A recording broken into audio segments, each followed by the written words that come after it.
Master G.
Knicks family, what's poppin'? It's your boy. And that's a beat by my man Evergreen. Pretty dope beat right there. Shout out to Evergreen. Finally, we got the video chat back jumping. Got the chat back going. You know what I'm saying? So I'm glad you guys are joining me on a Friday night. We're going to talk a little bit about, well, we're just going to talk Knicks news. That's it. You know what I'm saying? We're going to talk about the guys working together, playing together, building some chemistry, getting prepared for training camp. Show you a little bit of video there. You know, we'll talk about whatever other topics come up. I'm sure guys got some things they want to get off their chest, talk a little bit. Guermo didn't get a chance to respond to Mark, so I'm sure Guermo wants to say something to Mark since Mark was, you know, calling Guermo Grinch. We got Guermo here in the chat. You know what I'm saying? So big shout out to everybody for joining me on a Friday night as we talk Knicks for about an hour and a half or so. Hopefully we don't rehash topics from last night. But we're going to go ahead and get this thing started. Before we even get started, though, make sure you subscribe to the channel, ring that notification bell. You'll be notified anytime I go live, drop a video, or post in my community section. So make sure you subscribe right now if you're not a subscriber. Hit that thumbs up. We got 40 people in the chat right now. I should have 40 thumbs up if you like what you're seeing, at least. You know what I'm saying? And of course, do not forget to put your down payment down right now. Because if you don't do it now, those tickets are going to be gone. There's less than 15 tickets remaining for opening night. So put down your down payments. And by next week, we'll know the final price. You'll get an invoice for your final price. And we'll get this thing going. Put it down right now. Click right there. You can make your down payment, ladies and gentlemen. So here we go. In the chat, we got Guermo. We got Viv. Want to say what's up to these fellas right here. See what's going on with them. All right. Give me 1 second. Let me get my headphones on so I can talk to these brothers, man. And we're going to go ahead and get this thing going. Guermo, what's good, man? How you feeling?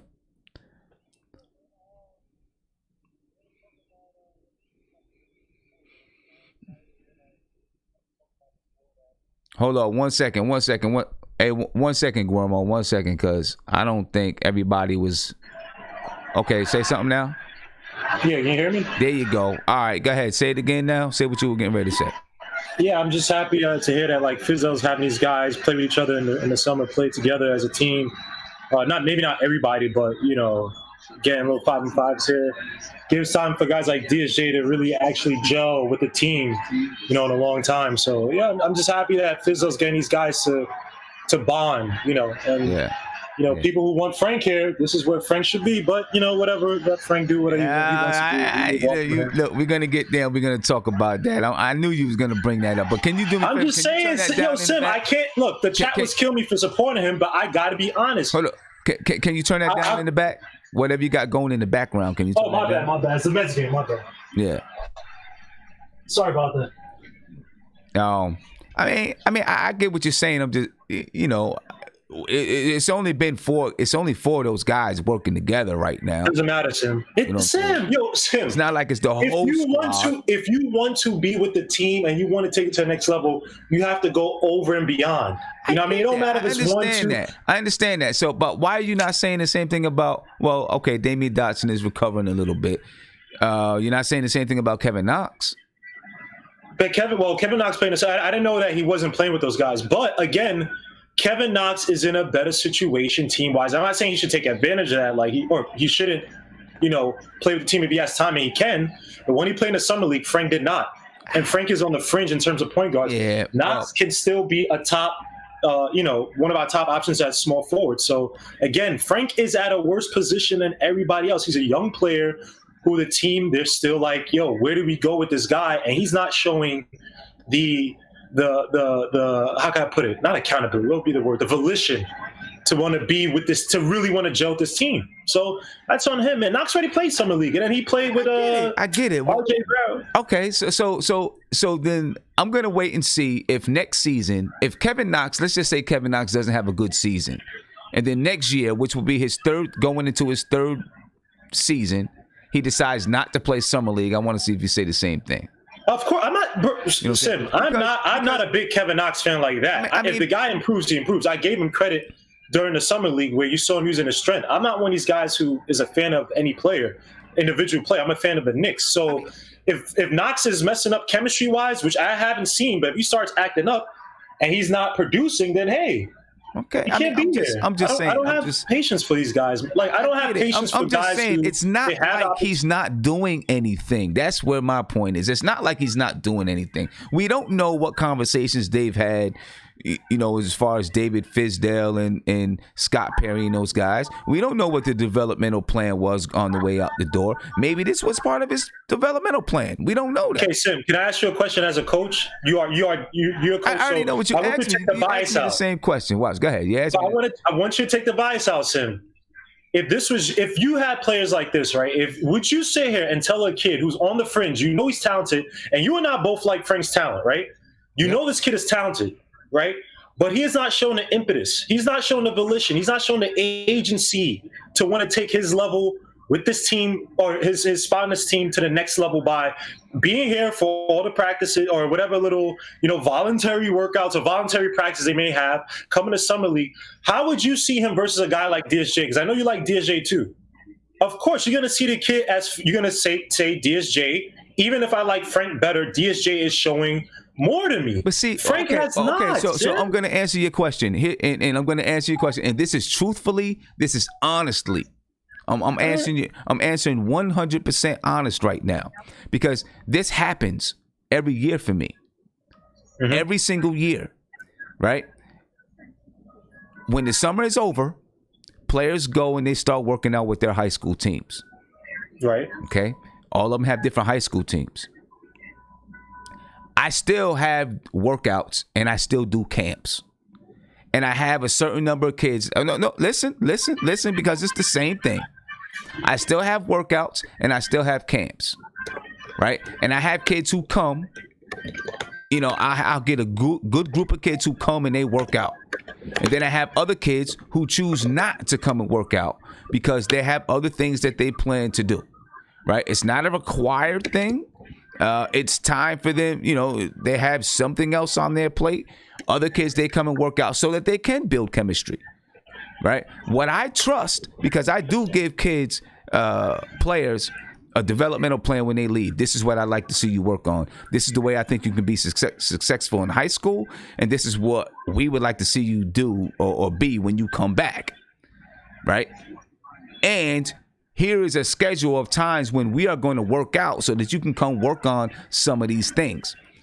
We get a number of kids that don't do it, right? Some kids who are, yes, on the fringe of not getting a lot of playing time. Some kids who are getting playing time all over the place. But when they come into camp, I look at them, they have a clean slate. And I look to see who is doing, who developed, who got better, and who's going to fit into what we have, because every year we have new players. We have new kids come in. You know what I'm saying? So it's a new team. You know. Yeah, but Sim, your team is AAU, right? You run an AAU team for this kid.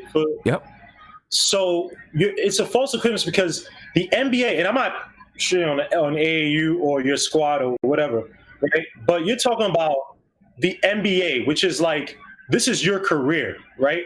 Versus the AAU teams, yes, the AAUs can definitely help you in terms of getting to that next level, whether it's college, whatever. But we're talking about the NBA, which should be your main focus. You're not playing in another league that, because some AAU teams are more important than high school teams. Some high school teams obviously a little more important than AAU teams, right? It depends on area, blah, blah. NBA takes precedence over everything. I mean, but you. Sorry, sir. I know, but you asked me as a coach. No, I asked you as a coach to say, I asked you a coach as when you're looking at players who are hungry, right? You're going to always have kids who are talented, who you like.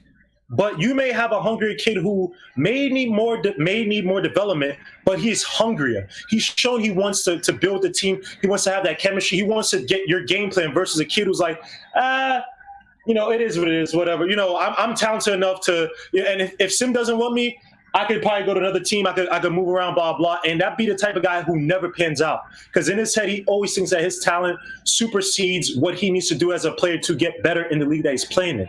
And I love Frank's talents, but I can't sit here, and the chat was killing me for it. I can't sit here and support this kid and say, he's doing this, he's doing that. We looked at the FIBA game, Sim.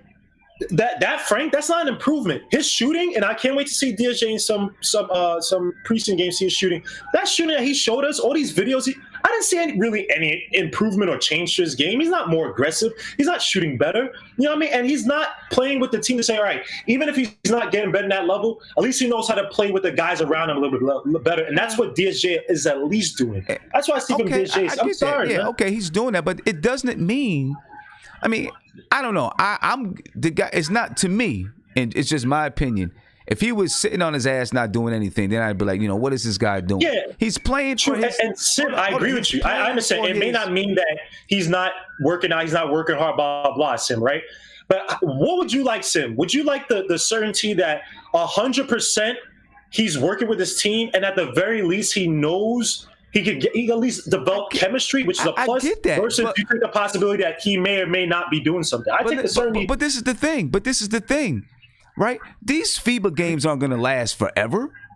So let's see when he comes back. But listen, let's see when he comes back if they're still having these workouts, which in a couple of weeks, these FIBA games are done. By the beginning of September, these FIBA games are done. Let's see if he comes back and works with the team when they're having these voluntary workouts and things. To me, I look at it like this.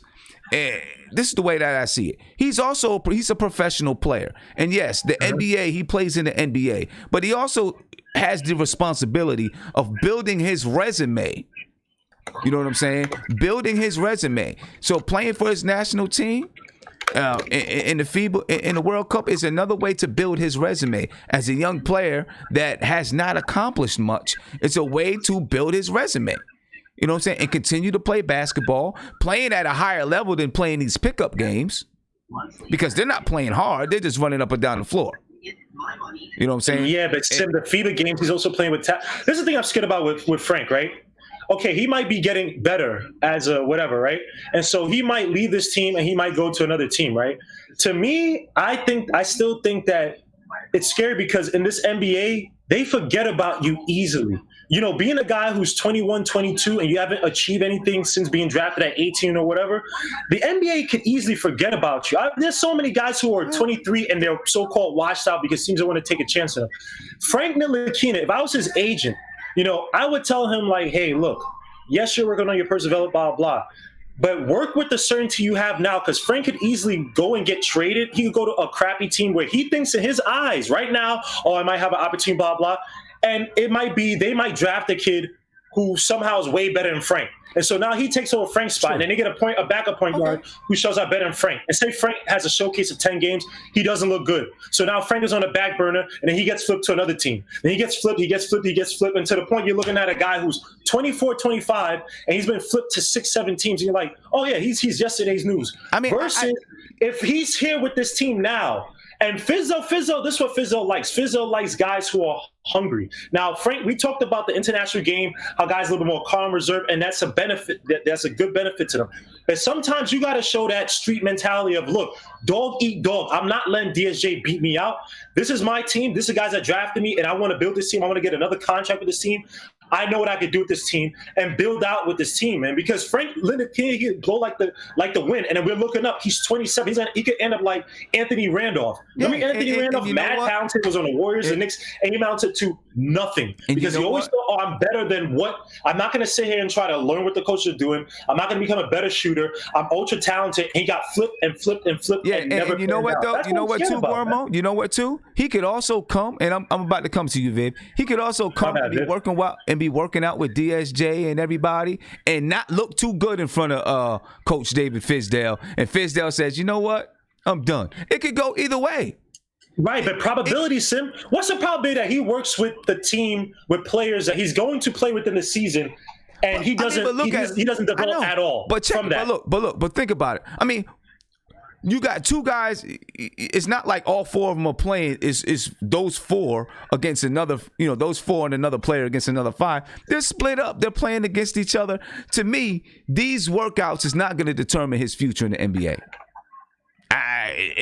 They're not. To me, they're not going to determine his future. I didn't say that, Sim, but the thing especially when he has time after FIBA. After FIBA, there's still going to be 3-4 weeks before training camp starts that he can still work with the team and develop chemistry with the team. I just can't see how these pickup games where there's only 4 guys from the team playing anyway is going to determine his future in the NBA. Let me get to Viv. Go ahead, Viv. Sim. My head was hurting after all of this. Let me ask you this, Sim. What would we do without Instagram workout videos? What was life like before Instagram workout videos? We waited until the guys got to training camp. That's what life was like. Thank you. And actually, we didn't even wait till training camp. When we really waited to when? Preseason? Regular season? Yeah. You're right because training camp wasn't as publicized either. Right. It's a lot more publicized now. Before 2015, we waited till preseason training camp. Let's say preseason, regular season at the earliest, right? Mm-hmm. These are workout videos. These are pre-doctored workout videos. Like, we've seen this every single year. The last 5 years. Go look at it. 2015, 2016, 2017, 2018. We've seen this. Brandon Jennings, Joakim Noah, Derrick Rose, Melo. They were all doing the same thing together. Everyone's having team chemistry. They brought all like 15 players in the team that one year. Well, that first year, Jeff Horner's like, we saw it. We saw it 2017-18. We saw, what was it, last year? Frank, Trey Burke, and a whole bunch of people, except for Emmanuel Mudiay for like a good chunk of the time. They were all hanging out somewhere in Westchester, doing a whole bunch of stuff under Fizdale. This stuff is just all fun and games. Look, it's August. It's the middle of August. I like the videos, but they're workout videos, right? So, let's see what happens individually, development wise. I mean, if anything, I like the fact that Julius Randle's coming in he'll be hopefully coming into training camp. In the best shape he's probably ever been in. That's a plus. Hopefully DSJ will probably be in the best shape he's been in too. That's more important more than anything. But the pickup games, they don't move me anywhere because I've seen it. I've been there, done that with these games, and I mean the whole Frank things. I'm just gonna put he's a FIBA's FIBA, right? Julius Randle's gonna do FIBA. RJ Barrett's gonna do FIBA until the injury came up. So it's like. Yeah, I don't know. It's August, right? It's like what I wanted to ask you. That's what I wanted to ask you, Viv. Do you believe that Frank is doing the wrong thing by being at FIBA instead of being at some of these scrimmages, pickup games, not even scrimmages, pickup games? No, because it's like they're playing friendly. If you're gonna commit to FIBA, you can't. It's either or, right? You're not gonna play in FIBA, or you're gonna. Playing these pickup games. I think playing these FIBA games come end of August, early September, those are probably going to be more important. honestly, the FIBA, what we've seen is basically the equivalent of FIBA preseason games. These are friendly matchups. These are, these don't even count yet. They barely count. So, I mean, I don't know what's going to happen come August 31st. He might do absolutely nothing in FIBA. I don't know. But at least you know that he's been playing. He's been playing somehow, some way in organized practices. Yes, it's with France, and there's they play a whole separate way. But it's not like he's not doing anything. He's not sitting, eating like baguettes and croissants in France. He's playing. Yeah, and see, I really do agree with you because I feel like you said, the practices, all the level of development, the ability to develop, to me, it is just better practicing with FIBA, playing with FIBA, playing on a much more competitive level. Obviously, right now you're playing, like you said, the equivalency of preseason games, which is still much more competitive than playing these pickup games. And then when you are finally getting to the actual FIBA games, is way more competitive. I guess what Gormo is saying is not about the competitiveness. It's about being with the team. I just don't feel like these few weeks are going to determine, if Frank was going to get playing time, he was going to get playing time whether or not he went to FIBA, in my opinion. If Frank does not get playing time, it's going to be, in my opinion, whether or not he went to FIBA. Look, at the end of the day, right? Like, I think the coaches obviously bless a player to go to FIBA, right? So clearly the coaching staff realized, like, okay, this is good for him to play in FIBA. If they didn't think it was good for him to play in FIBA, they would never clear him to begin with, right? Yeah. So it's not like a player can go play in FIBA without the blessing of a team. They have to get the blessing by the team. So clearly there's a blessing by the team that, okay, go play in FIBA. So, the team feels it's fine. The coaching staff feels it's okay. The front office probably doesn't even care. I don't even think they don't even care about these workout videos. I'm pretty sure I saw a picture of Steve Mills somewhere in the middle of Italy, and Scott Perry's probably just chilling this entire summer. But look, I think it is what it is. I think the chemistry part is very overrated. I think chemistry was never a real. I don't think playing together in summer actually makes a difference team chemistry wise, because we've seen it time and time again, where you think that you're going to have great chemistry, and all of a sudden, once preseason, the regular season hits, none of what you did in the summer actually matters. Hey, Gormo. Well, not matters. I would say none of it matters. I said none of it actually truly translates. Yeah, Gormo, I seen you wanted to. Go ahead, Gormo. Yeah, first of all, I'm not just talking about workout videos. So, the whole headache thing, like, people just pick what they want to listen to. I've been saying since Summer League, and I'm not saying that Frank is going to develop. He may or may not, even if he plays with Summer League, he might still suck. All I'm saying is that the guy is on the fringe.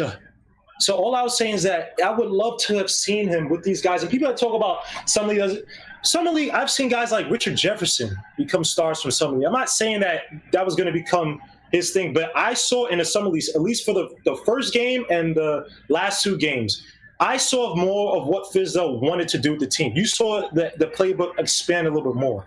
I'm looking at that stuff. I'm saying, all right, Frank would have probably benefited if we had him playing that board. And I'm not saying he's going to be great or anything, but just the little things. I look at it. I think I favor the little things like that. And I understand. Look, he's playing. These summer league game or these summer pickup games. It might not do anything, but also might. And look, we have no idea. If someone might look at him like, yo, bro, you're shooting this way. He might do the summer camp, or not summer camp, playing these little summer pickup games with a really good shooter. I don't know, Steph Curry. I'm just making this up. And Steph Curry might say, yo, bro, you need to start shooting here. And it might resonate with him more versus a whole bunch of coaches trying to stuff knowledge down his head in the beginning. I'm just saying little things like that. I think it'd be better that he played these guys. And I would have loved seeing him in some blah, blah. I'm not saying it would have panned out to anything, but when you're a fringe player, a fringe young player with talent, but it's been untapped, I'd rather see that from you. But hey, look, like Vivek said, it may turn out to nothing, blah, blah. But to say the Summer League, you haven't seen stars or guys, I think you have to go down. You don't see stars. I'm not saying stars, but you have guys who can produce. I'm not saying that Summer League does that all the time. I'm just saying that Frank has had opportunities. And yes, the team may have given him the blessing, but I think that it would have added some plus. You could say, look, I'm going to play summer leagues. I think summer league ended before FIBA, right? I'm going to play summer league. Summer league would have, if he played in summer league, it would have basically meant he was basically playing through almost the time the FIBA practices started. So he probably would have gone with almost no break into FIBA. Right. I mean, and what's the I'm not. And what, he would have taken a break during the exact I don't get it. So he was basically, this was the timeline, right? So he's training through and through, the summer league, right? So it's like, he's doing his own the trainings, workouts, and stuff like that, right? Mm-hmm. So the FIBA practices started like literally right after summer league, right? So that once you start FIBA practices, you go from like whatever that time in July or whatever it is through September 15th. Now remember, training camp starts in what? That starts the 27th or whatever. So that leaves you less than 2 weeks between the time FIBA ends and the time training camp starts. Look, I get where you're saying. It's not that you got something wrong. It's just this. I don't see it personally. I don't think it makes I don't. I see both sides. Maybe it does, but I think that if Frank doesn't start to produce this year, I don't want to hear any excuses from him, because it's just like, bro, but that's a whole separate thing. If he doesn't, no, it's not a whole separate thing, because there are things like, I don't know. I've played, well, at least for my baseball team, I played for, when I was younger, I grew up where it's like when you show effort and you show grit, right, and you show even the smallest things, like, and I'm not talking about sucking up. The question is, how are you gonna prove the showing grit? You need an Instagram video showing him showing grit? No, I didn't say that. That's not what I said. And please, what's that point? How do you know he's going to show grit? Right? I'm saying that if he played through the summer league, and to me, I don't take the FIBA practices that seriously. Maybe that's just me. I don't think playing with the team internationally in a bunch of non-Olympic games is really going to do much. But I would have preferred him to see him in summer league, and I would have preferred to see him. Yeah, if he wants to go play FIBA, that's fine.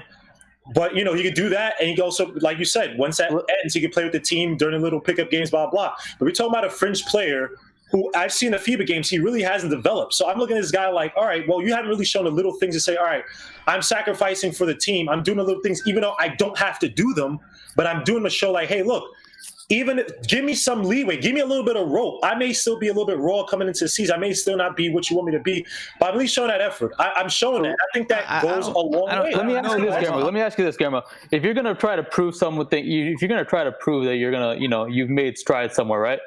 Where is it more likely you're going to prove it? You're going to prove it in summer league, you're going to prove it in FIBA. How's it going to be in FIBA when you're playing with a whole bunch of stars? You're playing with Rudy Gobert and a bunch of guys who are ultra talented. All I got to do is. What you're saying is it's a different game than NBA. And I'm not saying summer league's going to save him. I would have preferred to see him in summer league. That's it. And I'm not saying TV. He's going to play FIBA too, but.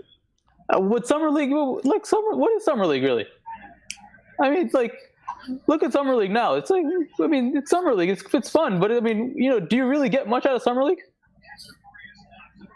Do you? I mean, like outside of like the real top players, right? If you're not one of those top players in summer league, I mean, if you're like a mid-fringe player, are you really going to get much out of it?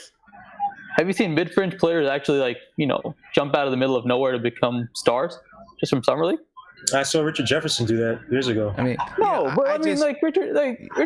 Richard Jefferson wasn't a star before he had that one summer league camp. Yeah. Please don't do that. His rookie year? Come on, man. I don't know, man. I don't know, Guillermo.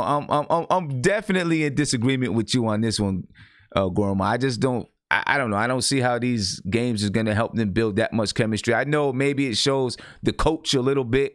Right, but maybe it also shows the coach like, hey, he went over to work with FIBA. He's doing this, he's doing that. You don't know how much they're in contact.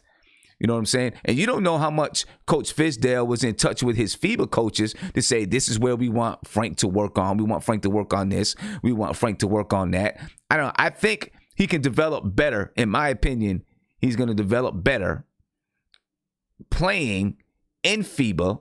Right? Because, what you say, you saw, first of all,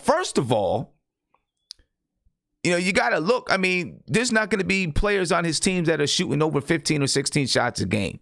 That's the way that they play over there. Right? The number of shots he got up, I think in the last game, I haven't really paid attention that much because I was doing so many other things. I think maybe the last game, he didn't miss a shot. He had 8 points. Didn't miss a shot from the floor. I mean, I don't know. I just don't think that these games and spending this time, especially, it's not like it's the entire team. There's 4 players here, 2 players there, 1 player there, whatever it is. Not 1 player working together, but, a couple players here and there working together. If it was the entire team, maybe I could say, he should be with the team. But I think, and if you're a fringe player, you're saying he's a fringe player. He should be with the team. But I can also argue that if you're a fringe player, you want to open up as many opportunities for yourself as possible. You want to put yourself out there as much as possible in a professional realm so that you can continue to get looked at and have opportunities here and there because you are a fringe player. You know what I'm saying? I can argue that way as well. I don't know. I think playing in FIBA is good for him. I think this season he was going to either get playing time or not get playing time, whether or not he was in FIBA.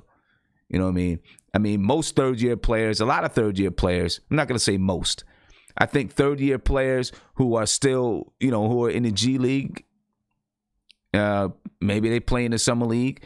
Veterans who are recovering, maybe they choose to play in the Summer League. But I think most third-year players don't. And I think a lot of teams would rather see the first and second-year players play anyway. I don't know. I think it's all right.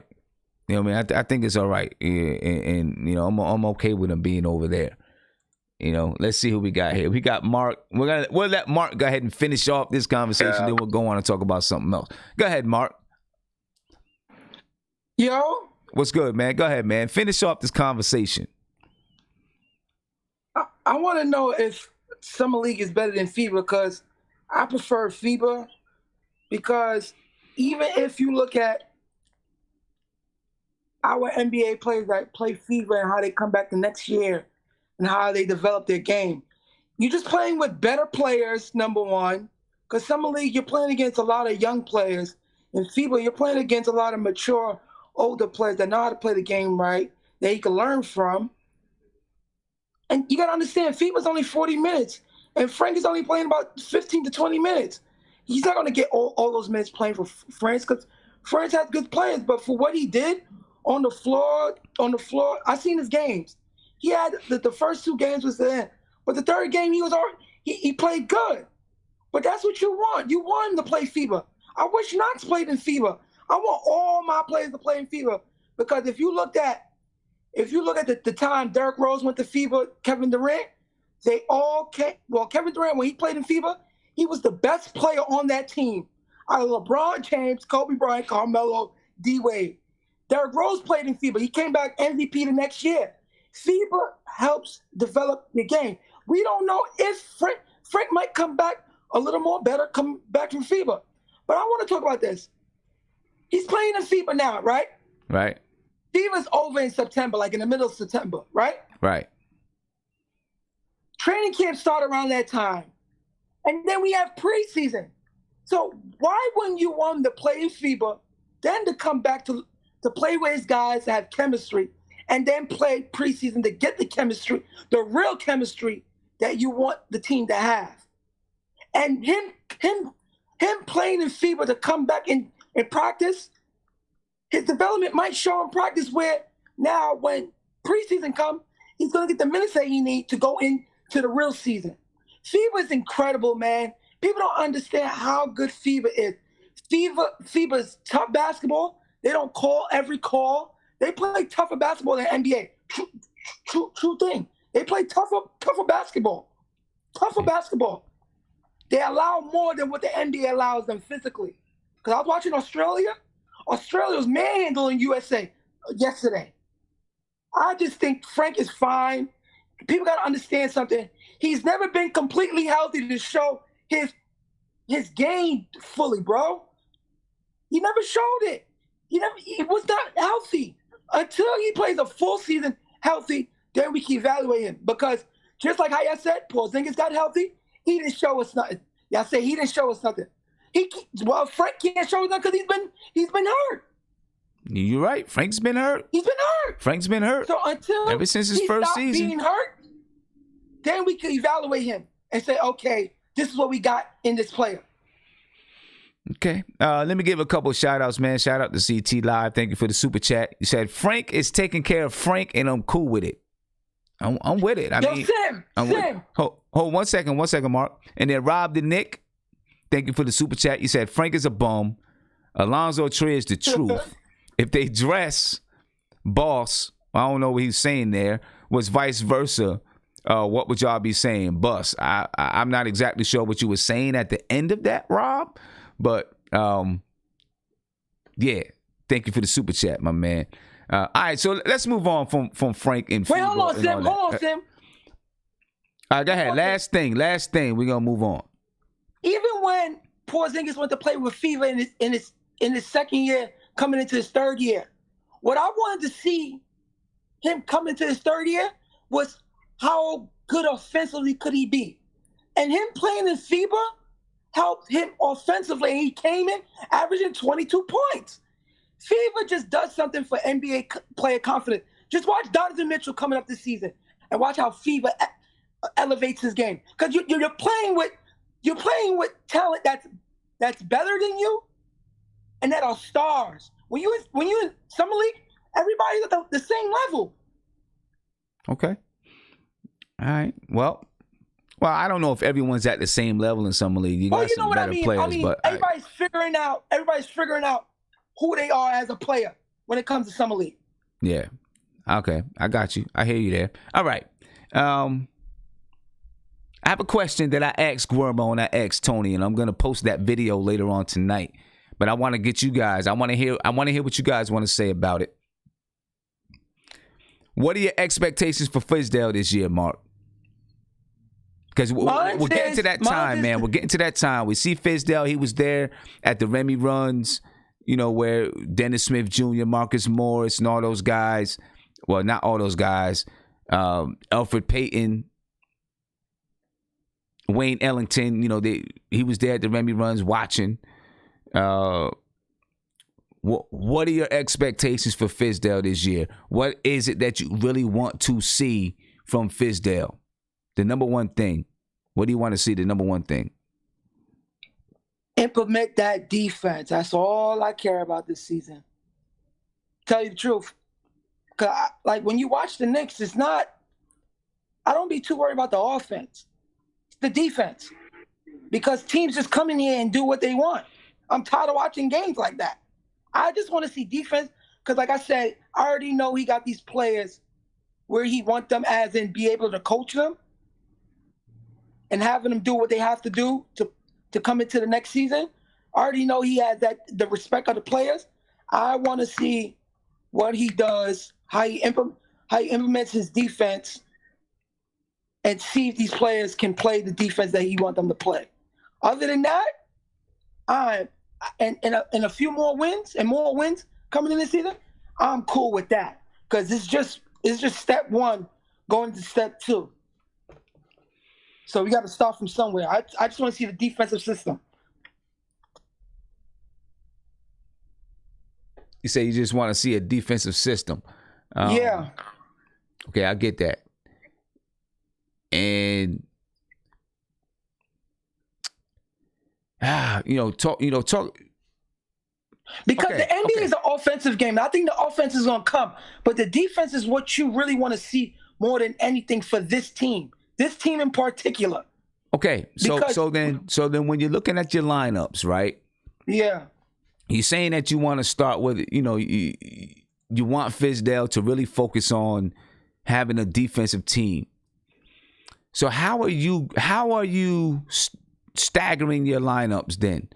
Are you starting with a defensive team to put on the floor? Are you starting with a mix? I mean, you started. Well, listen. You start off with the mix, like I said.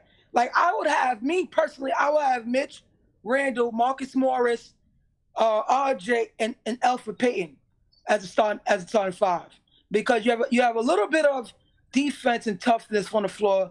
Then you got two guys that can go get a basket in Randall and RJ. That's how I feel, and Morris can mix it up offensively from time to time. But that's the strongest starting five that we have to go out with first, because you want your point guard to defend, so you won't allow these guards to get into the paint. Then you want to have a rim protection to protect Randall because he's not good defensively yet to cover up Randall's defensive problems. So that's what you want to see. And Morris is not going to allow these forwards to just do what they want when they want at times. He's not going to stop them, but he's going to give some resistance. I just want to see enough resistance where we say, okay, we got something. We got something. And then the offense will come gradually. But you have to set the defense. You have to set the defense, the philosophy for these guys to know where they need to be on the floor. And the offense going to come. It's just like with Golden State. They wasn't an offensive team in the beginning until Mark Jackson showed them the defense. And then they started scoring and finding offensive identity. And then they got rid of Mark Jackson and then Kurt implemented the offense. But what made Golden State so good was their defensive identity. You want to implement that first because defense turned into offense. And the defense that Fizdale is going to run, that turns into offense because it's more of he wants to get a lot of deflections and steals, and it creates fast breaks. That's another thing I want to see from the Knicks. A lot of fast break points. We need to play with speed because, Jesus, we didn't average not more than 10 points fast break. Neither of these years. Yeah. Our fast breaks was horrible. I'm going to tell you what. You know, you talked about Julius Randle and his defense. If Julius Randle can become a decent defender, he's going to take his game to the next level. If he's average, we are good. I just want him to be average. I'm not asking him to be no lockdown. Just be average. Just know where to be. That's all. It's like when you watch the Celtics. They're good as an all defensive team, but one-on-one, they're not good. But you want players to know where to be on the floor. That's what I want. Know where to be defensively on the floor. You don't have to be a lock-on defender. Just know where to be on the floor. Be a smart defender than being a one-on-one defender. Saying to myself, I got to stop this guy by myself. No, play as a team, man, defensively. Yeah. And then we'll be good. Offense will come because the fun will come with it when they're playing defense. All right. Viv, what's your expectations for Fizdale this year, man? Look, I think the main thing I want him to do this year is just to create a model, create a type of culture for the team, that defines the team, right? We heard the keep what you kill, but, we need to see it as part of a bigger identity, bigger culture of this team, right? And once you do that, then I think the defensive identity, the offensive system, that will all come. But there has to be one main theme and one main model of this team, and it's not going to be easy. I'll tell you, it'll be very tough with a lot of players. You got to deal with contracts, you got to deal with the egos and whatnot. But get everyone to buy into this culture, to buy into this mindset, and I think you will get everything to work out offensively, and you'll get everything to work out defensively. And as long as you do that, you can hold people accountable. You can put the right players in the rotation. You can get everything done there. But you have to set it from the top. You got to set that overall that vision, that identity, that culture. Yeah. Guillermo. Yeah. What about you, man? Just a bit what the guys said. Culture. System. I know last year was tanking, but you need to see an offense that's a little bit more nuanced than what we had last year, where it was basically maybe a pick and roll, and then the point guard just tries to beat his man to the basket. You got to see more off-ball movement. I think Vivek pointed out last season that we were like the last in off-ball movement. So we need a lot more off-ball movement just to get guys in motion, get easier baskets, and then more importantly, you need a defensive identity.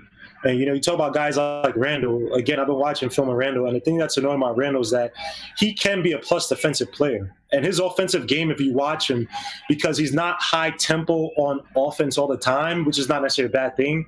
He can play off ball in terms of cutting to the basket. He can play in the post. He do a lot of things that actually affords him enough energy on defense.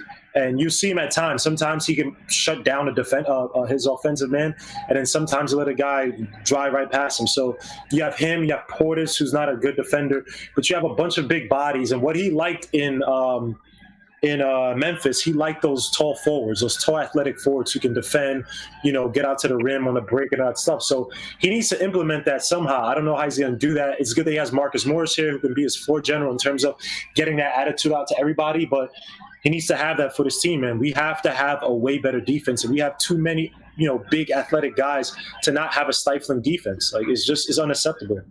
So if he can get that down, packs him, this team should This team should range around 40 wins just off the back of really good defense and better point guard play from either DSJ or, to me, my preferred choice would be RJ Barrett. One of the things that I really want to see is I want to see a quicker tempo of play, and I'm not speaking about just running up the floor and taking fast shots.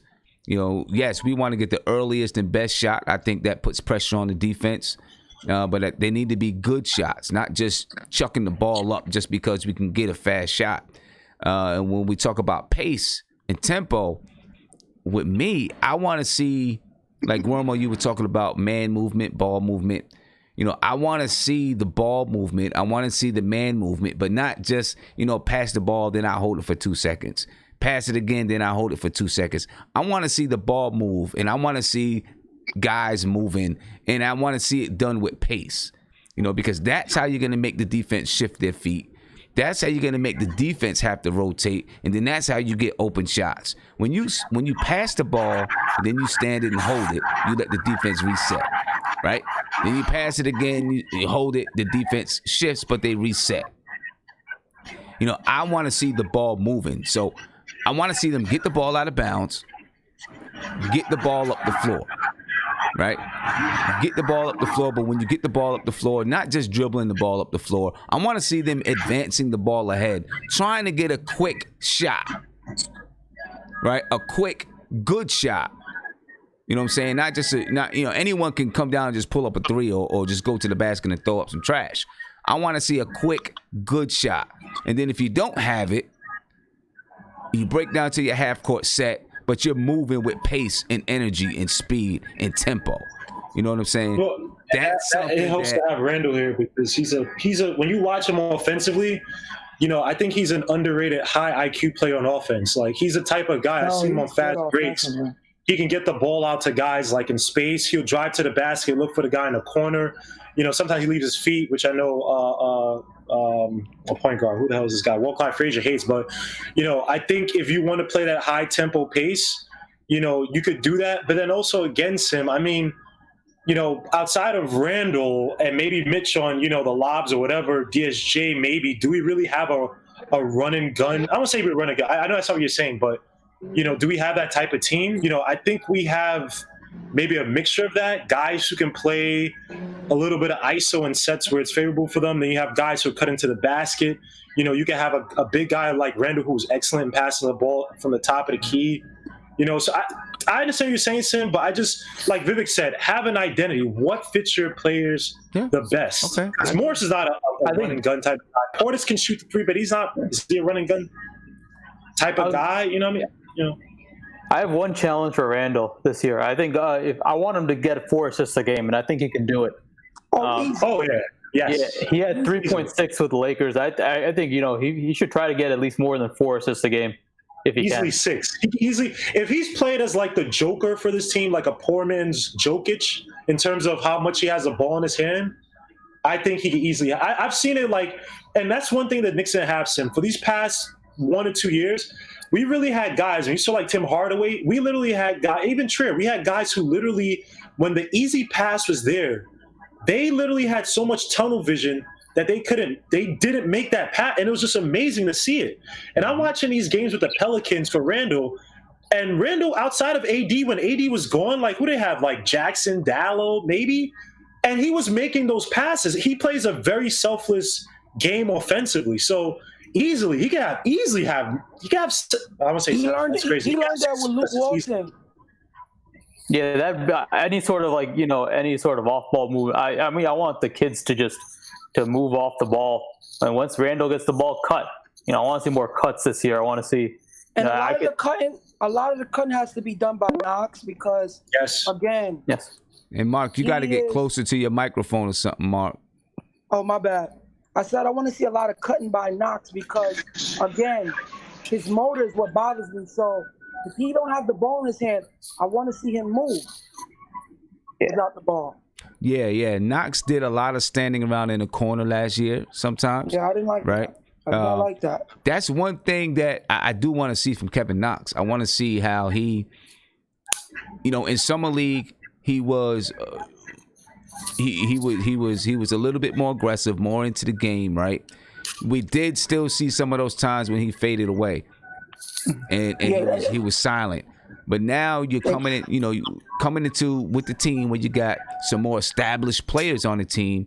Is he going to assert himself, or is he gonna fade back a little bit because we have some more established veterans, more established players on the team? I'm interested to see that. It's something I really want to look out for, to see how Kevin Knox reacts to playing on a team that has as many veterans, which is one of the reasons why I think coming off the bench it might be very good. It's going to be excellent. That's what I wanted from. But Sim, is that a product? Sorry to cut you off. My bad. Yeah, is that a product though of the coaching last year in terms of we were just tanking? We really didn't run anything, or was that on Knox? Because when you saw Knox in summer league, let's be honest, a lot of his good games or his good flashes, it wasn't him off ball cutting. It was him literally using his strength that he developed during the summer, and just taking it up on guys, laying up and shooting a three at a pretty efficient rate. Right. So yeah. Guamo, it's like the Wiggins effect. Like he becomes an enigma. Like he will have 2 good games and then becomes a complete enigma. You want to take that completely away from him because he has the talent. Even in college, the coach had to force him. It wasn't part of his nature. When you watch him, it's not part of his nature. So you want to get rid of that enigma that he has from time to time. But he has the talent to be very, very good. It's just like when you watch him on the floor, it's like he's not there. Especially his awareness. His awareness what really bothers me. He'll be in the corner and not watch his man when he's on defense. His man would just be roaming. He would be just. Oh yeah, I agree. His awareness on defense, he was piss poor, and then driving to the basket, he had a very. And again, I don't know if it's this guy just allowing these guys to play. But it was a very rudimentary, it just wasn't, it's like, dude, but that's not his game that he learned from Kentucky. So again, Fizdale has to get these guys in the best situation possible. The best coaches, the Popoviches, what's his guy's name? Kerr, what's his guy?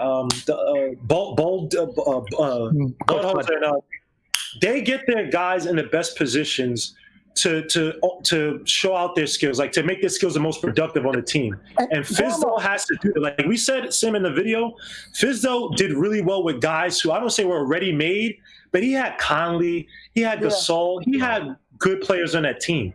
Right. He has to show us that he could be the development type because you have too many talented players on this team, Sim, to not see that. And again, he has to run the type of sets that fit these guys perfectly. And so my bad, Vivek. No, I was gonna say I was just gonna add to your point. You know what a simple but like a dumb motto for this team should be? Because a lot of young kids, it should be on simple things, just do something, right? Whether when you're on offense, don't stand somewhere, do something. Whether you're setting a screen, whether you're cutting, whether you're you're telling them what to do. No one should just be sitting on the 3-point line, just waiting to get the ball like they did last year. Yeah, that's true. But who's the designated shooter then, right? So if I understand what you're saying, but I hear you. I'm just making this up, but who's the guy when we're running a set? If DSJ's taking the ball up, right? He's on the right? Yeah. And it's Knox and Knox and RJ, right? And RJ's not the greatest shooter, but say he's having a really good game, right? But do you run that? Does Knox set the pick for RJ? So that comes with coaching. Again, coaching comes where, all right, we're getting to fill the game on this set because I know RJ is hot coming off the curl. Knox and Mitch, you guys set the double screen. You know what I mean? Versus, all right, we're on the court and we don't know who's a designated shooter. We don't know. You just mentioned a great point, right? The whole double screen, the curl stuff. We didn't see a lot of that last year, right? So that is something, you can bring more of that. And, just rather than just waiting on the 3-point line, Like there was quite often times, someone like a Knox or whoever, someone you just wait on the 3-point line, doing absolutely nothing. He had no involvement in any play. He didn't do anything.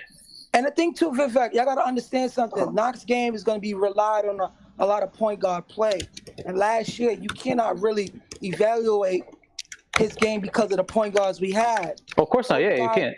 Those guys are going out to prove themselves. Now, Knox, I saw times where Fizz would have Knox come off the pin down because he can shoot the ball and come off pin down. That's more of his game. Him being a get me a basket type of guy, I don't think that's necessarily his game. He can do it from time to time, but his game is more off the ball, catching it in rhythm. And then when he's running the floor, what he's good at running the floor well. And you need a point guard to get him the ball in transition. He's too good not to have a point guard to get him in transition because he looks to run. That's the thing. He looks to run. Yeah. Well, let me get to Isaiah here. Isaiah, go ahead, man. And then I'm coming to Tony, who's on the phone. Go ahead, Isaiah. It's hey, what's going on? Oh man, what's going on, Sam? How you doing, Good, man? How are you? Real good points. I'm hearing from I'm good, man. Can't complain. Just getting in, just joining in. I know we were talking about the Knicks offensive stuff. Yeah. We're talking about the Knicks offense. We're talking about what we expect from Coach Fizdale right now, coming into this season. Oh yeah, I was listening to Mark and Viv a little bit and Guillermo. I think there's a lot of excellent points. I think a lot of our success this year is going to be in a point guard battle. And I do agree with what Mark was saying about, Knox and how he likes to run the floor and everything. And, the only thing I'm really worried about with Knox, to me, is just his defensive awareness. And that was just terrible last year. I mean, literally, he was the worst. He was literally, I think, the worst small forward position-wise in the league. He was one of the worst defenders in the league, if you go by the numbers last year. Yeah, he was terrible. And it's just and I do agree with Viv, what Viv was saying. I think our motto for this team should be do something, to keep it simple and blunt. I think last year a lot of the kids just didn't know what to do. To be honest with you, they look like sometimes they're in the headlights. And I mean that's given though because they're young. And the entering the league where it's grown men in it versus them being they're only 19. So you got to take that with a grain of salt as well. So hopefully this with Knox, I'm more worried about his defensive awareness this year. And here's the thing I want people to think about, and it's going to be true. And this is a reality is that we're not going to be perfect, and when everybody's not going to be happy. And that's, to me, I think that's probably going to be the most challenging part for Fizdale is that everybody's not gonna shine the way that I think some of us are envisioning them to shine.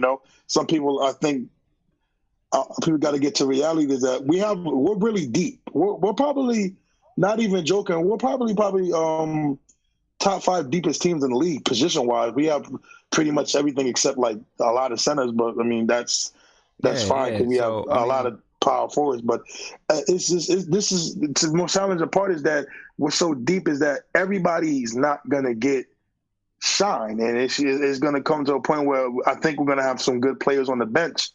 I mean, think about this, Sim. We got RJ, Alonzo, Dotson, and I mean, if you want to count Frank, that's 4 shooting guards right there. I mean, you can interchange Frank and Dot and put them in RJ and put them at threes, but then.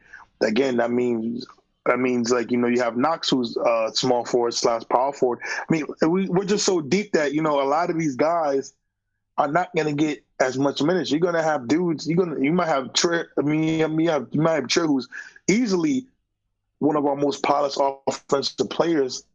He might only get 10 to 15 minutes a game. You got dudes that that might not get a lot of minutes. I think that's going to be one of the hard things. Well, let me ask you this, Isaiah. Let me ask you this, and this is from Chick D34.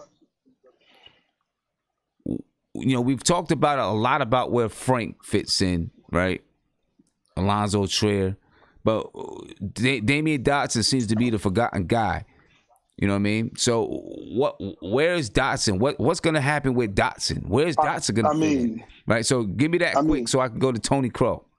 Yeah, I got you. I mean, let's be honest though, Sim. I love Dotson, and I think he's a good defender and he's a good shooter. But I mean, I don't know, Sim. To be honest with you, it's just I think right now, if I had the depth chart, I have him as a third string shooting guard because RJ, of course, I believe RJ is going to start. Then Tier's the better player than Dotson. And I just don't see where Dotson's going to get his minutes. I really don't see it because we have shooters. We have Wayne Ellington. I mean, he could probably play until Reggie Bullock comes back. Or Dotson's taller, but it's so hard. This is going to be the hardest thing for Fizdale, I think, this year. Two things are going to be hard for Fizdale: establishing a defensive culture and having defensive, make sure the defense comes first, and then trying to get these minutes for the guys. I'm not really worried. I'm not more worried about the power forwards and centers. I'm not really worried about that. It's the guards. That's going to be the more challenging thing rather than because you can interchange those guys to be centers, power forwards. The guards is going to be hard because it's just we have so much talent there that it's like who you got to pick and choose. I mean, it's a good problem to have, but it's going to be hard, and it's going to be challenging for Fizdale to do this, to get this going. Yeah, I'm not sure the defensive thing is going to be that much of a challenge. I mean, it's obviously going to be challenged. It's challenging to play defense in the NBA, but I think that we have guys that are going to go out there and set that tone, that are natural defenders, like Marcus Morris, Elfrid Payton. He plays defense. You know what I'm saying? These guys, in my opinion, are a little bit more natural at playing defense. Are going to go out there with that mindset naturally. You're not going to have to convince them to do it or trick them or force them to do it. I think naturally they're going to come out there and try to set that tone. So I'm not saying that we're going to have like the best defensive team in the league. I hope that we do. We probably have players to do it. I don't think it's going to take a lot of convincing to have the guys go out there and play defense, because I think we have some guys on the team who already have that mindset, which is where Damian Dotson does fit in, because he does have that kind of a mindset. And I'm going to tell you what I like about Damian Dotson. Damian Dotson is my style of shooting guard. This is me. You know what I'm saying? It might be a little bit different for Fizdale, but Damian Dotson is my style of shooting guard. I like shooting guards that want to come off screens, right? I like shooting guards that like to come off screens, that like to catch and shoot, that slash to the basket, that can get it done on the break.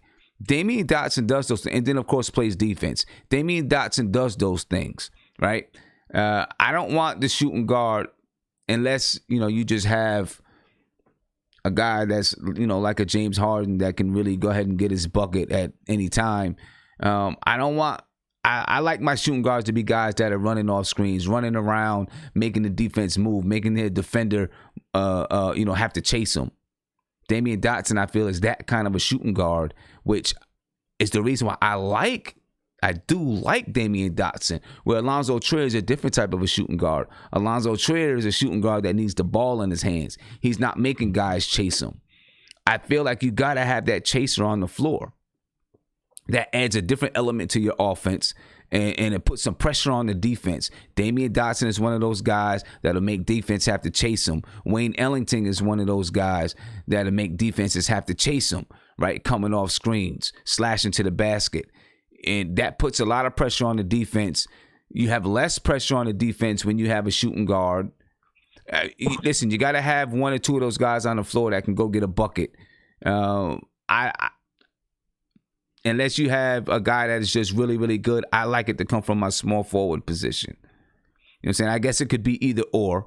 You know what I'm saying? But this is just me, I like catch and shoot type of point guards and guys that's going to make you, run around the floor, and you can run them off screens and stuff like that. So I do like Damian Dotson. I'm not sure where he's going to fit in. You know what I'm saying? I'm not sure where he's going to fit in. Tony Crow, man, what do you think? Yo, Black is time. Shout out to the chat. What's good, son? I'm chilling, man. Yo, I'm chilling. Where do you think Damian Dotson is I'm gonna so fit glad you said everything you just said. So I don't sound crazy. Because I swear to you, before you said all that, I was thinking, well, I was questioning why is Barrett automatic shooing at two guard. And then for a couple of days now, I've been thinking we should start a defensive lineup. Like, so I was thinking Peyton, and I was actually thinking Dotson, and then Morris, Randall, and I say Mitch, but if Portis somehow shows that he's playing better, I would start Portis. But yeah, Dotson, I think I agree with you 100%. I think Dotson is like a prototypical two guard. Yes. And the fact that he guards, he should be he should be higher on the totem pole. He's not forgotten in my book. Like I thought he would be starting at two guard coming into the year before we signed any free agents. I would say Ellington would have to outplay him. And then I like the idea of playing the young guys all together. I do too.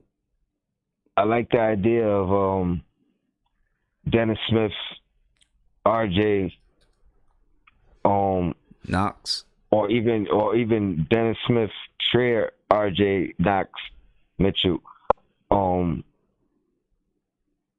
But I really like that idea. I think Dennis Smith and Mitch should play a lot together. Mm-hmm. I think Peyton and Randall should play a lot together. Mm-hmm. I like the way Peyton breaks down defense and is looking to pass almost like Frank, but he will attack. He will go. You can't just leave him open. Right. You can't just right. leave the lane open to him. So, yeah, I would really consider a defensive lineup. I really like Mitch. I'm thrown off about Mitch starting or not, but I would start Dotson. I think Dotson would fit better in that starting lineup that I'm proposing. And see, my thing too. We talk a lot about Elfrid Payton and RJ at the two, Elfrid Payton at the one, RJ at the two, or Dennis Smith Jr. at the one and RJ at the two. But I agree with you a little bit, because having RJ and either Payton or Dennis Smith Jr. or even Frank at the one, right? You don't have anyone that, at least right now, from what they've done previously, anyone that can spread the floor. That's going to spread the floor out. And you want to have that from one of those, at least one of those positions, the shooting guard or the point guard. Preferably, you'd want it from both, right? But you want to have it at least from one of those positions that can really spread the floor out. Now, if you can have, and then Marcus Morris can spread the floor out. Julius Randle, he can hit it at about 35%. I think he did that last year. And then, depending on who you have at the five, if it's Bobby Portis, he can hit it. If it's Mitch, he's not going to hit it. But that's the reason why, you got to have everybody else that can hit it. I can see, I agree with you. I can see an Elfrid Payton, and then Damian Dotson is running, making guys chase him. But that both of those guys can also play defense, and then Damian Dotson can also, he can knock it down. He can stretch the floor. Marcus Morris can stretch the floor. Julius Randle can stretch the floor, and then we figure out what happens at the five. You know what I mean? I definitely see and can understand that lineup. That's why I've seen some people say that Wayne Ellington could end up starting at the shooting guard. Mm-hmm. I could understand that too, especially didn't Damian Dotson have a surgery or something? I actually kept hearing that from you, but I was wondering, where he's been. So it was before the season ended, if so. Yeah, something like that. Because yes. I think he missed the last few games. Yeah, so, I'm pretty sure he missed the last, 3 games at least. Yeah. So we would hope that Damian Dotson is going to come back healthy and be in training camp. But if not, who knows? Maybe Wayne Ellington takes that shooting guard spot, that starting shooting guard spot. Not because he's the best shooting guard on the team, but because it fits. You know what I mean? That's one thing that people really going to have to understand coming into training camp. It's not always about the best 5. Sometimes it's about the best fit. You know what I mean? Which players fit together the best. Which lineups give you the best production on the floor. You know what I mean? And Wayne Ellington, we can't leave him out because he may be one of those guys that makes any lineup work because he's a shooting guard that is not going to demand the basketball. He's going to play defense. He may not be an all-world defender, but he's going to play defense, and he can spread the floor. And he's an intelligent player. You know what I mean? Those type of things cannot be overlooked, in my opinion, which says to me, there is a chance that he fits into the lineup and you can make it work with him. And he can spread the floor. I'm talking about, I was saying earlier, I want to get up and down the floor, right? I believe we have the type of team where you can push the ball and you can try to get early offense because we do have some guys that can hit the 3. When you have some guys that can hit the 3, it's a little bit easier to get early offense because you have your guys that's running the sideline. You have them sprint down to the 3-point line. And then you can have your big men sprinting up the lane, crashing down the lane. You know what I'm saying? That way, your point guards going to the middle of the floor. You got your wings, your 2 and your 3 spread all the way out to the 3-point line. So it's opening up the floor for your big man to get a lane so you can kick it to the big man coming down the lane. This helps you to be able to run the floor. You know what I'm saying? So you got to have shooting out there if you want to be able to run the floor. If you want to be able to get early offense, you got to have good shooting. That's why guys like Damian Dotson and Wayne Ellington, Bobby Portis, they are important if you want to be able to push the ball up the floor. It's one of the reasons we may not have super duper speed from every single position, but you don't need super duper speed if you know how to pass the ball up the floor. And if you can look ahead and get the ball up the floor to shooters who are running the lanes correctly, then you could be a dangerous transition type of team. You know what I'm saying? Last season, we didn't do that well. We didn't run the lanes well last season. You know what I'm saying? I seen some fast breaks that looked just horrible. That I was like, wow, this is really an NBA team with some of the fast breaks that we ran that looked horrible. I believe, we had the kind of team that can be a decent fast break team without it being super duper fast. Just knowing how to run lanes and having shooters on the floor. So Wayne Ellington fits that mold. You can't count him out. You know what I'm saying? You can't count Wayne Ellington out. I'm not sure what kind of role he's going to play on the floor, but I don't think you can count him out. What do you think, Tony?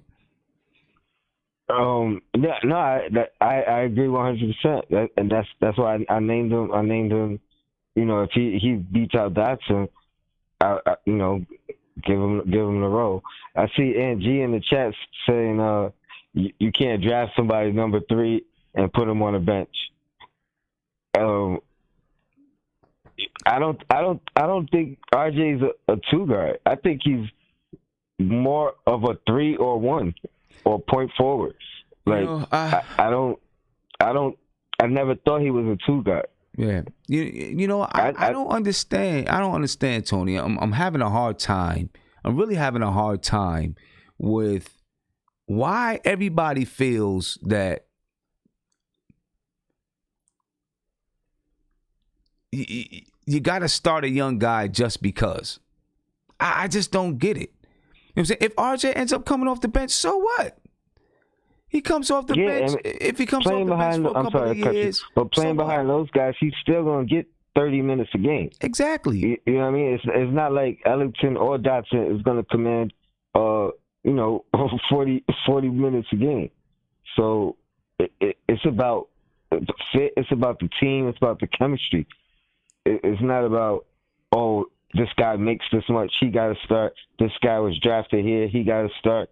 What happened to earning your position? What happened to eat what you kill or keep what you kill? Right, and exactly. That's where I'm at with it. I see King Angie said if we wanted a bench player, we should have traded down. It's not about if you wanted a bench player.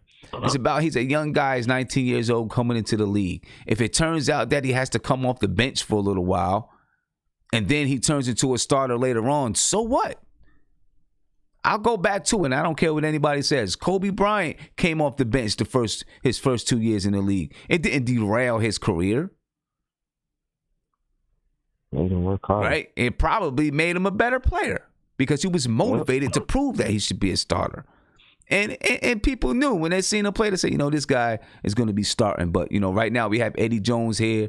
Well, he came off the bench behind Eddie Jones for a couple of years, and then he took over the spot. It's just nothing wrong with it if that's the way it turns out. I'm not saying that R.J. Barrett's not going to start, but I don't think it's you can knock Fizz. If Fizz sees something the way the lineups work and says, you know what, I think right now it's better for R.J. to come off the bench, then so be it. If he gets 30 minutes a game and he's still busting ass, so what? I just don't. I don't understand it. I don't understand. That's funny because Ellington is like a poor man's Eddie Jones.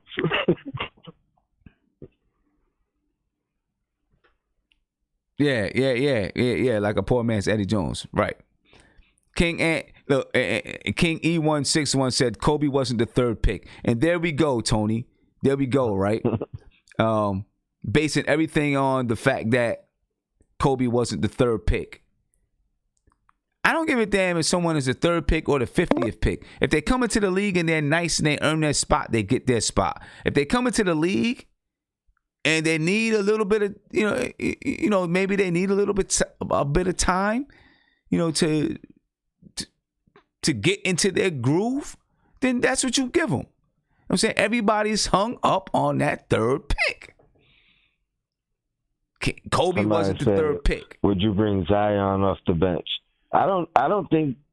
I think if Zion might come off the bench. He's not the leader of that team.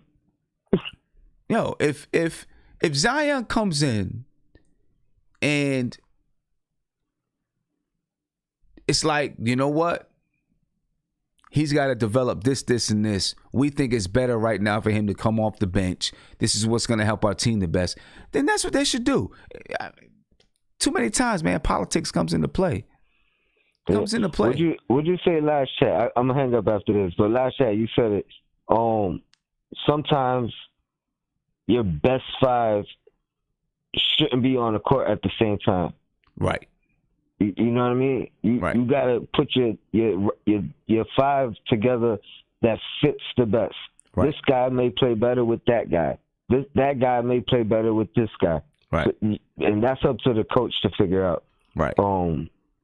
It's not about this guy was drafted third, so he has to play, and this guy makes $20 million, so he has to play, or he has to start. It's about the team.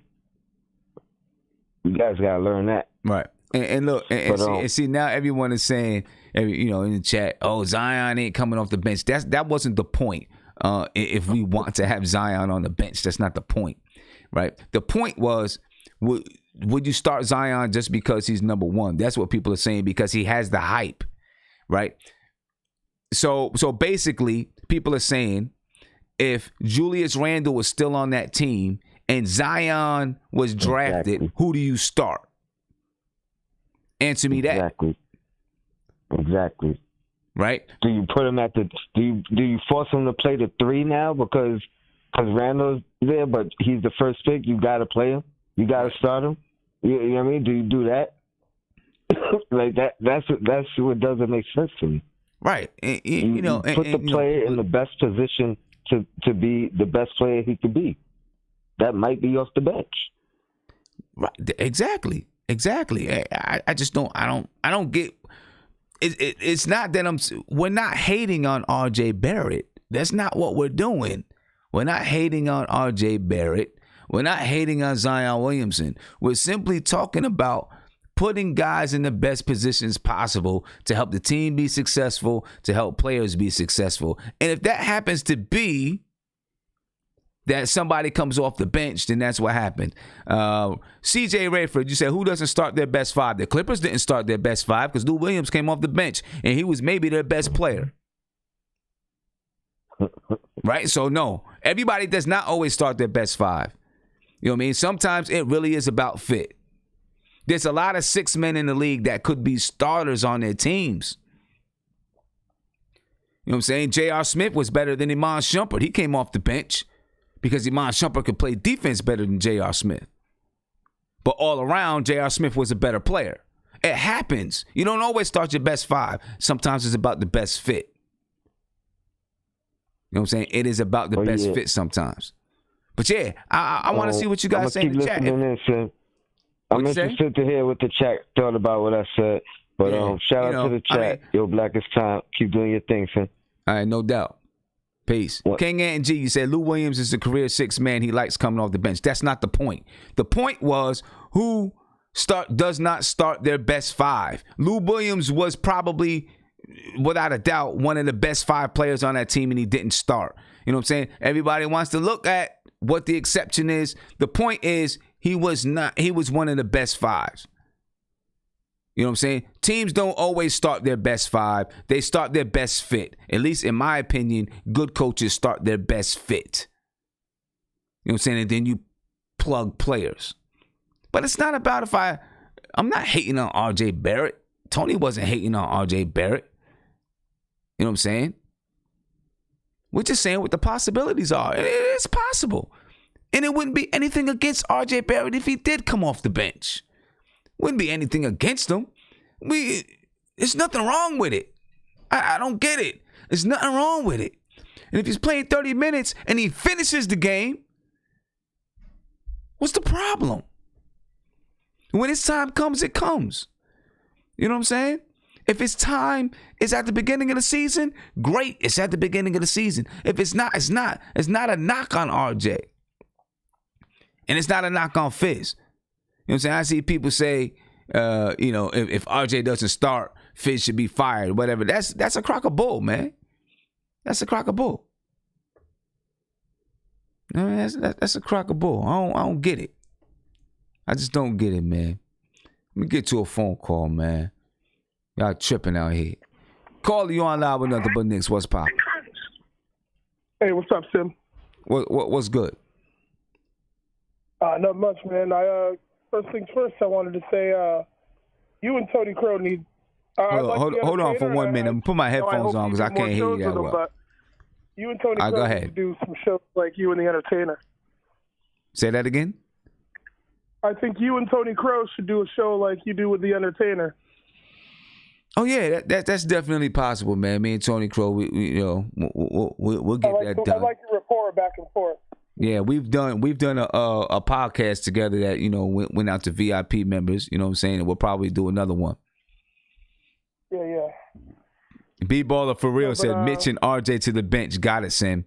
You know what, B-Baller for real? If that's the way it happens, that's the way it happens, man. That's the way it happens. It happens like that sometimes. You know what I'm saying? It happens like that sometimes. Romeo Dread, thank you. You said, who starts don't matter with this team. Thank you, Romeo Dread. I'm trying to get it through these guys' skulls, man. Trying to get it through their skulls. They don't get it. They ain't getting it. Go ahead, my man. I apologize about that. No. I'd say no. But, I totally agree with you guys. A lot of good players sat the bench to benefit the team. I mean, Andre Iguodala sat the bench in Golden State. He was a starter on any team in the league. Mm-hmm. He went there and came off the bench. And what did they do? Win 2 chips. Went to 1 3 over 5. I mean, Manu Ginobili, same thing. Manu Ginobili was a starter on every team in the league. with San Antonio, he came off the bench. Yeah, I think if it helped relieve some of the pressure and ease him in better, yeah, RJ comes off the bench. He's just a dominant player off the bench.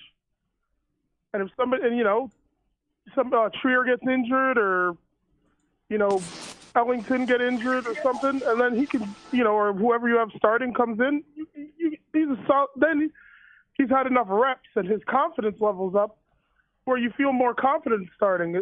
I think too many players are pressured into starting and producing when they haven't built up their NBA body and learned how to play the game. What do you think? Nah, yeah, exactly. Hey, I agree with you, man. I agree with you. And look, I'm not saying that he might not start from the beginning. He may start. He may come right in and be a starter. Chances are he will come right in and be a starter. But there's also the chance that it doesn't fit. Things don't fit, and it works with him coming off the bench better. It's up to Fizdale and the coaching staff. But I'm not gonna say, I'm not gonna be like, oh my gosh, we drafted him third and now he's not even starting. He's a bust, or Fizdale should be fired. No, I'm gonna let it play out. You know what I'm saying? Maybe he just needs a couple of months before he gets his feet wet before he moves into the spot. It happens like that. You know what I'm saying?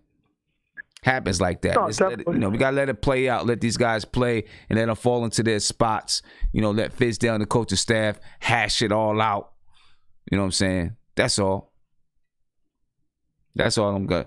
Oh yeah, Guillermo, you said Sim wants Mitch to prove himself, but Frank doesn't have to play in Summer League. Got it, Sim. Dennis Smith Jr. didn't play in Summer League. Mitchell Robinson probably won't play in Summer League next year. Kevin Knox probably won't play in Summer League next year. Just like I said, don't even try to put that on me, Guillermo, because just like I said about Mitch, I said the same thing about Frank. They got to earn it. Whatever they got to earn it. You know what I'm saying? They go through whatever they go through to develop, they got to earn it. You're not mad that Mitch is playing with the Team USA select team, but you're mad that Frank is playing with FIBA. Mitch ain't out there with Dennis Smith Jr., Elfrid Payton, Marcus Morris. He ain't out there with them guys playing. He's with he's with the select team. Right? But it's okay because he played 4 games in Summer League. So that's okay because he played 4 games in Summer League. Right? That's all good. Because he played 4 basically meaningless games in Summer League. That's all good. Right? But dude, no complaining that he's not with these guys playing meaningless pickup games. You're not worried about that. Right? He's not with those guys either. He's with Team USA.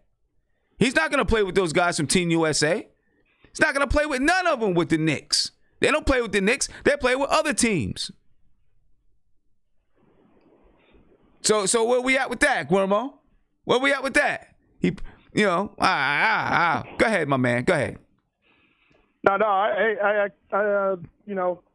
I agree with you totally with that point. I mean, none of these guys are playing together. I haven't seen Kevin Knox playing with anybody. I haven't seen Trier play at all.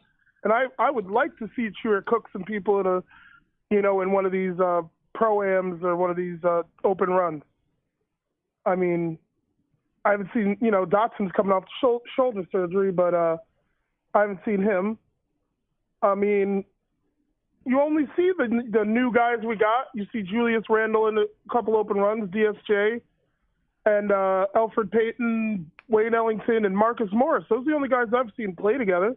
Mm-hmm. And Taj Gibson. Yeah, that's it. All of our young guys aren't playing, so why are we busting, Frank's chops? And Frank is playing with a higher competition level. And I like what I see. I mean, I kind of like what I see.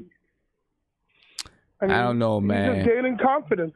And when he comes back over here, that's the test. You just want to start him in slow. You want to play him against – what's he going to learn in the Summer League? He's going to play against guys that aren't going to be playing on teams next year. This year, he's playing with pro-level guys. His whole team is full of pros. And he's learning offenses. He's learning to pass the ball. Because France is a pass-heavy, offensive team. Yeah. I mean, I don't know. I think man. it's silly to just harp on Frank. Yeah. When we drafted him, it was said he's going to take 3 years. And this is his 3rd year. So, I don't know. Well, you guys have a good night. All right, man. I'll talk to you later. Have a good night. Thank you very much. All right, peace. I don't know what's going on, man. I don't know what's going on. I don't know what. I'm not exactly sure what Guermo was trying to get with that point. You know what I'm saying? You're looking at highlights right now of Julius Randle playing ball with Monte Ellis in the crew. You know what I'm saying? Monte Ellis trying to get back in the league. I used to like Monte Ellis. Although he didn't like to pass the ball that much, but I did like Monte Ellis. You know what I mean? Looked like he could still hoop a little bit. Still got it. Caller, you're on live with Nothing But Knicks. What's popping? Popping Sims, Worldwide West, calling from Long Island. What's good with you, homie? I'm chilling. Hey, I'm chilling too. Listen, as far as the starters, like I don't think anybody should be given a starting lineup, a position in the starting lineup other than Julius Randle. Everybody else, I agree with the fact that they got to earn their spot. But however, there are people who are kind of like obvious favorites to start at a position. Mm-hmm. And it would be kind of an indictment on that player and on the franchise if they weren't to start. And that's why I think that Guillermo and like some of the dudes is coming from saying that, it's kind of like you want to start RJ at the 2, because he was a 3rd overall pick. Ideally, you want to do that, and if there's a situation that he's not starting at the 2 guard, then it's going to probably be a bad look overall on the franchise. And, they're trying to avoid all those situations. But that's not to say that in the long run he won't be a better player, because if you look at Sacramento, I criticized Sacramento the first year when De'Aaron Fox got drafted, because they were playing Zach Randolph, Jordan Hill, whatever his name is, that point guard Hill, who was on the Cavs. They were playing them dudes ahead of De'Aaron Fox. Fox was not starting his first season. Mm-hmm. You know what I mean? Right. Up until like maybe the last 2 weeks of the season. And if you look at it, it kind of benefited him more than as if he would have started. Well, you don't know what would have happened, but the way everything worked out, it looked like his jump shot wasn't ready. You know what I mean? And certain aspects of his game wasn't ready. He didn't really. He had like super fast. Didn't know how to control his speed. So him coming off the bench actually, in my opinion, benefited him. So I could see it either way. It probably sounds like I'm double talking, but I could see it either way.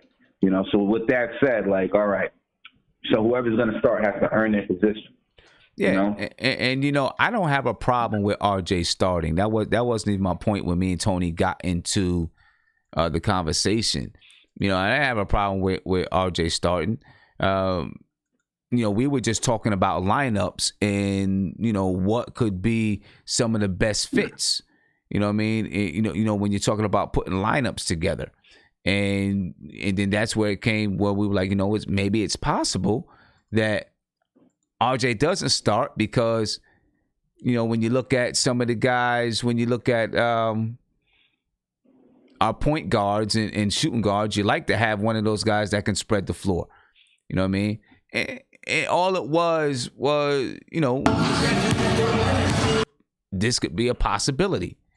And that if it didn't happen, to me, it's not an indictment on Fizdale, and Fizdale shouldn't be fired. It's not an indictment on RJ Barrett. It's just he's a young player, and you got sometimes this is the way that lineups work, and when he's ready to take over, he takes over. He may be ready from Jump Street, and if he's ready from Jump Street and the lineups work, it happens. If he's not ready, then he's not ready. That's all.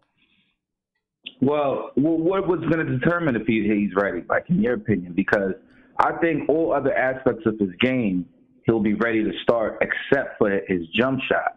You know what I mean? I think that depending on what style we try to play him in is going to determine whether he appears to be ready or he appears not to be ready. Because if you play if you play him to his strengths, which is handling the ball, running, a couple of initiating certain offensive sets, as opposed, running him off skirt curls and pin downs, as opposed to setting him in the corner. You know what I mean? Like, and I think Fizz understands that because as well as the GM, because they went and like their starting guards and a lot of their guards were going to be in the rotation aren't necessarily catch and shoot players, but a lot of their bigs are catch and shoot players. You know, so it's like you got to balance it out one way or the other, and it looks like they're going to be looking for the bigs to get out there and shoot more so than, you know, Dennis Smith, Elfrid Payton, and RJ on a consistent basis. They're probably going to mix and match them with a big man or two. They're probably going to have Portis or Morris in at all times when they're playing in with those guys. You know what I mean? And one thing I wanted to say about the lineups is that, to me, the scary, deadly lineup that a lot of people are not really mentioning is with Julius Randle at the 5, Marcus Morris at the 4, Knox or Barrett at the 3, Trey at the 2, and Peyton at the 1, or Dennis at the 1. Like I'm talking about like a small ball lineup. I think that's going to be the most effective. I know everybody looks like Jordan in summertime, but like if you go on YouTube, you could watch the full open run, like with Dennis Smith Jr., with Julius Randle. There's like, you know, 40 minutes worth of footage. Yeah. And I've been showing highlights of stuff. You know, one thing I wanted to get to with what you were saying, and right now we got some highlights of Julius Randle going at Inez Cantor. And them two going at each other a little bit.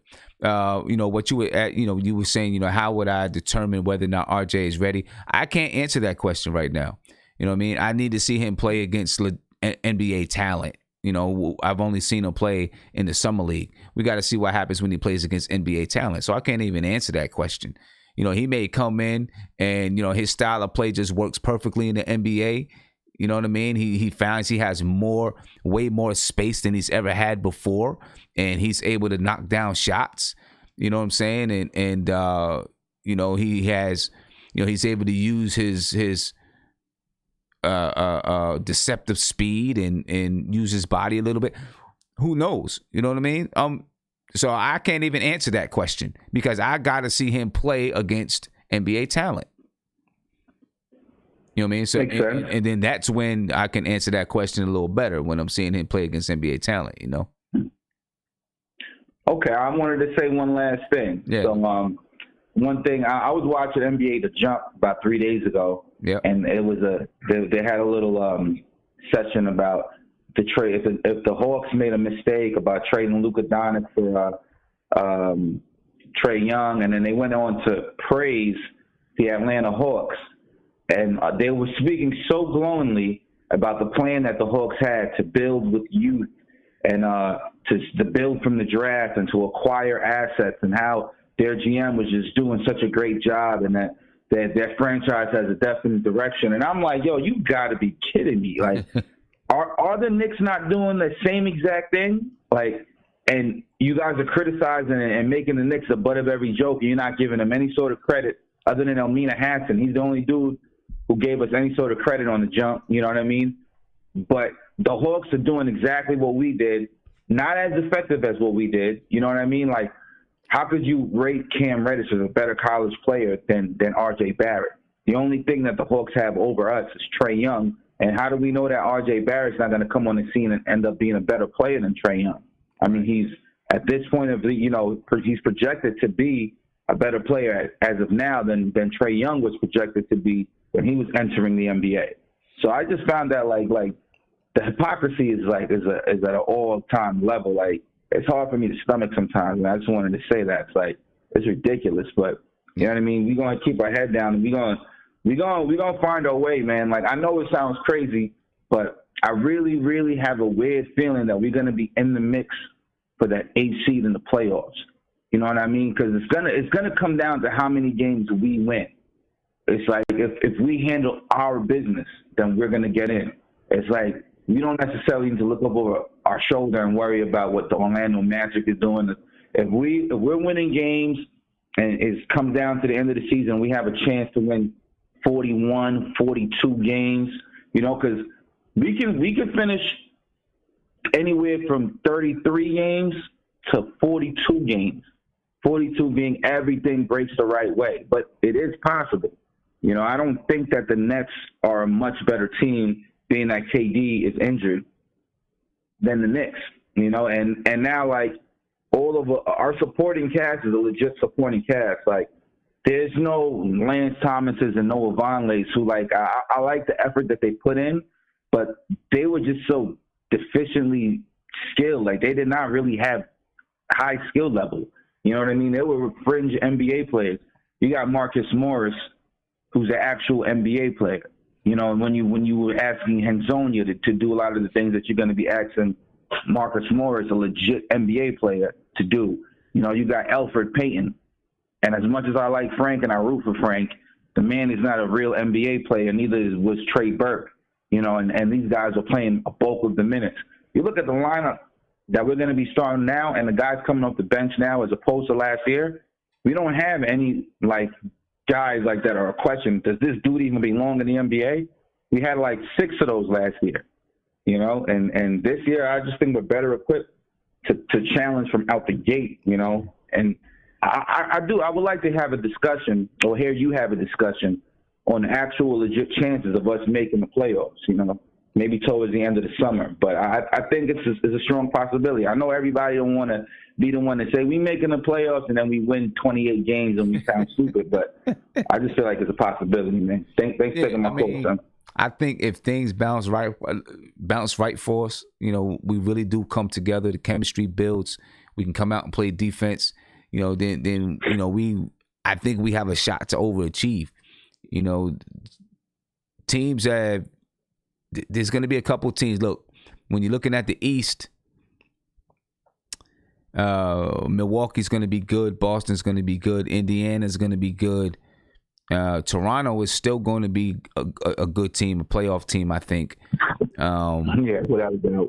I think Brooklyn, you know, will probably make the playoffs. You got Miami, Orlando. It stops after Miami. Those are the guarantees. The 7th and the 8th seed are open.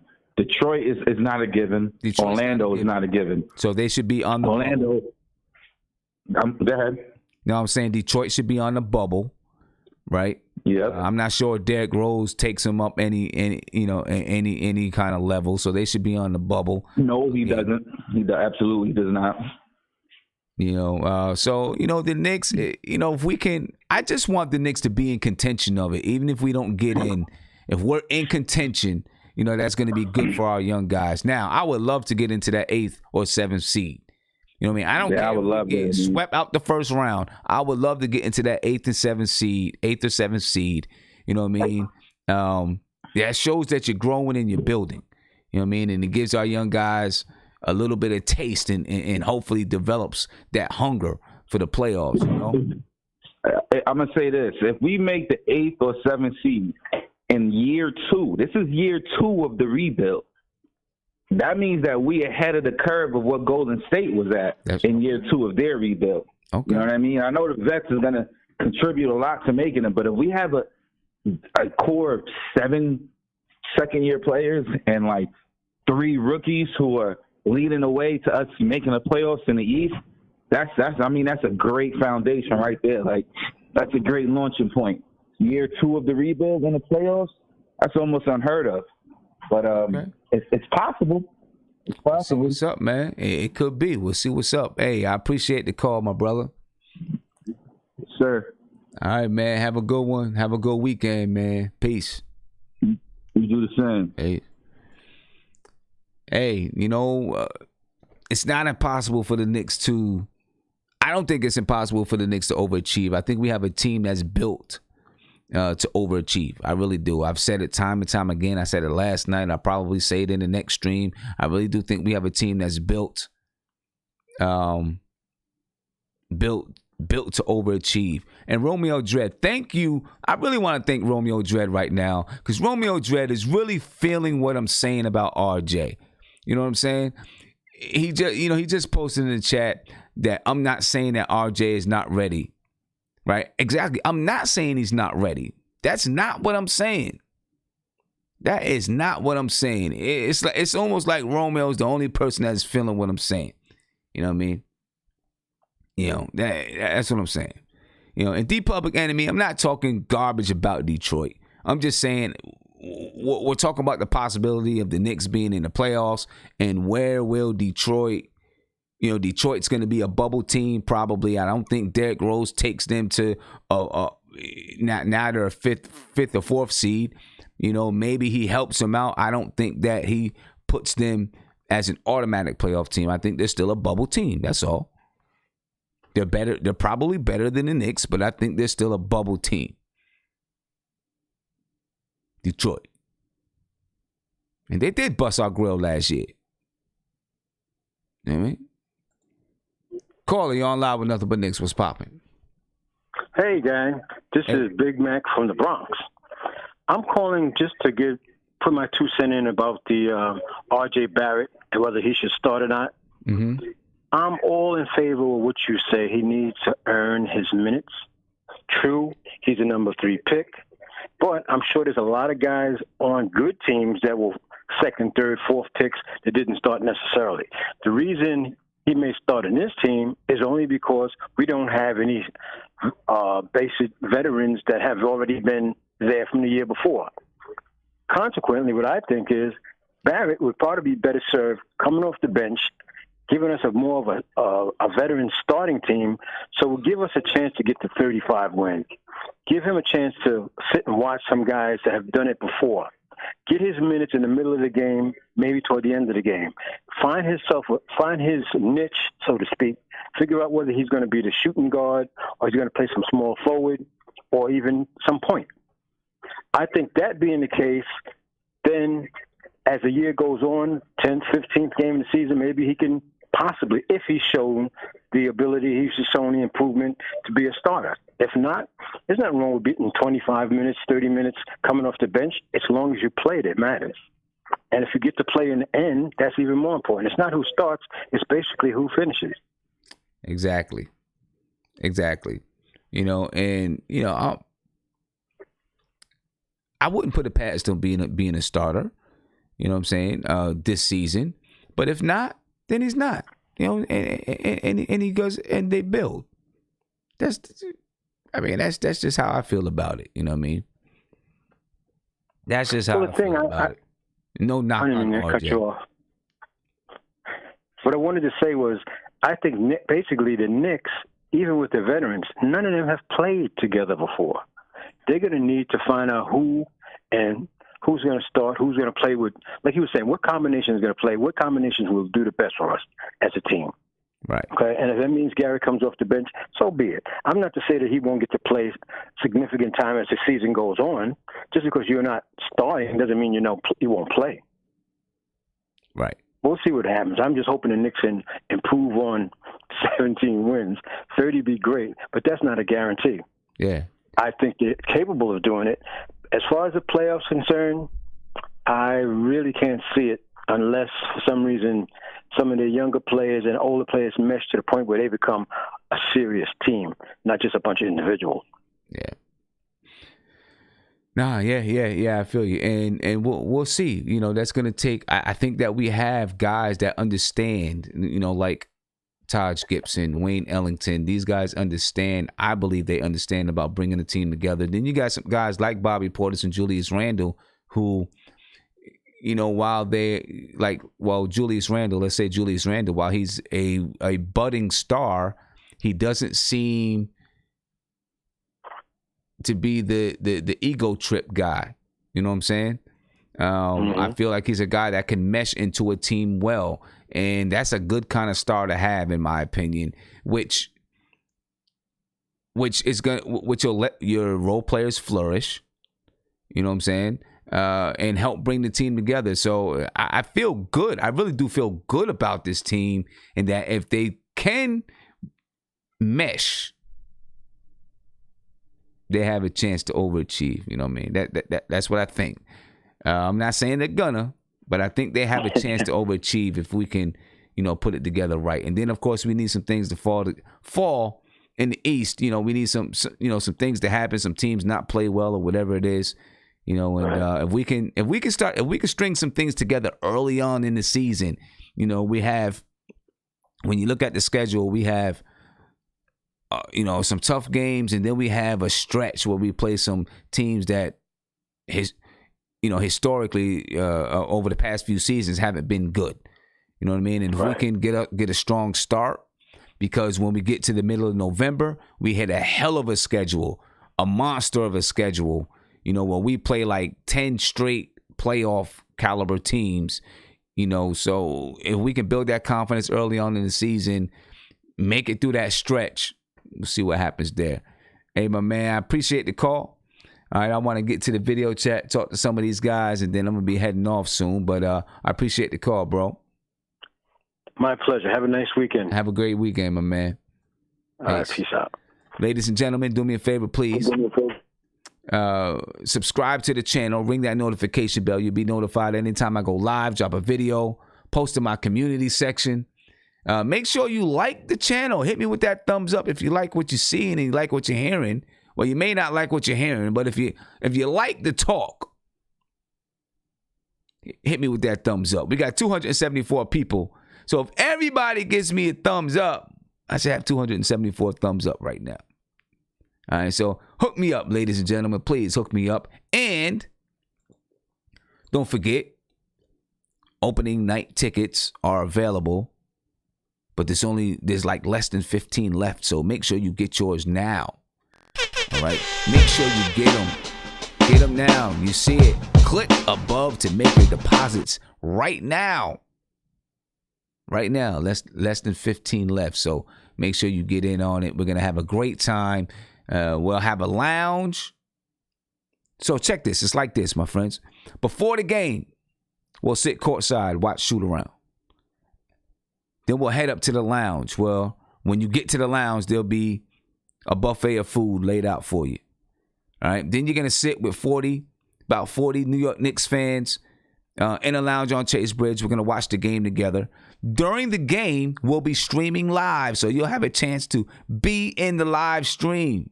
You can talk if you want to. You can stand there and watch if you want to. We'll be filming video.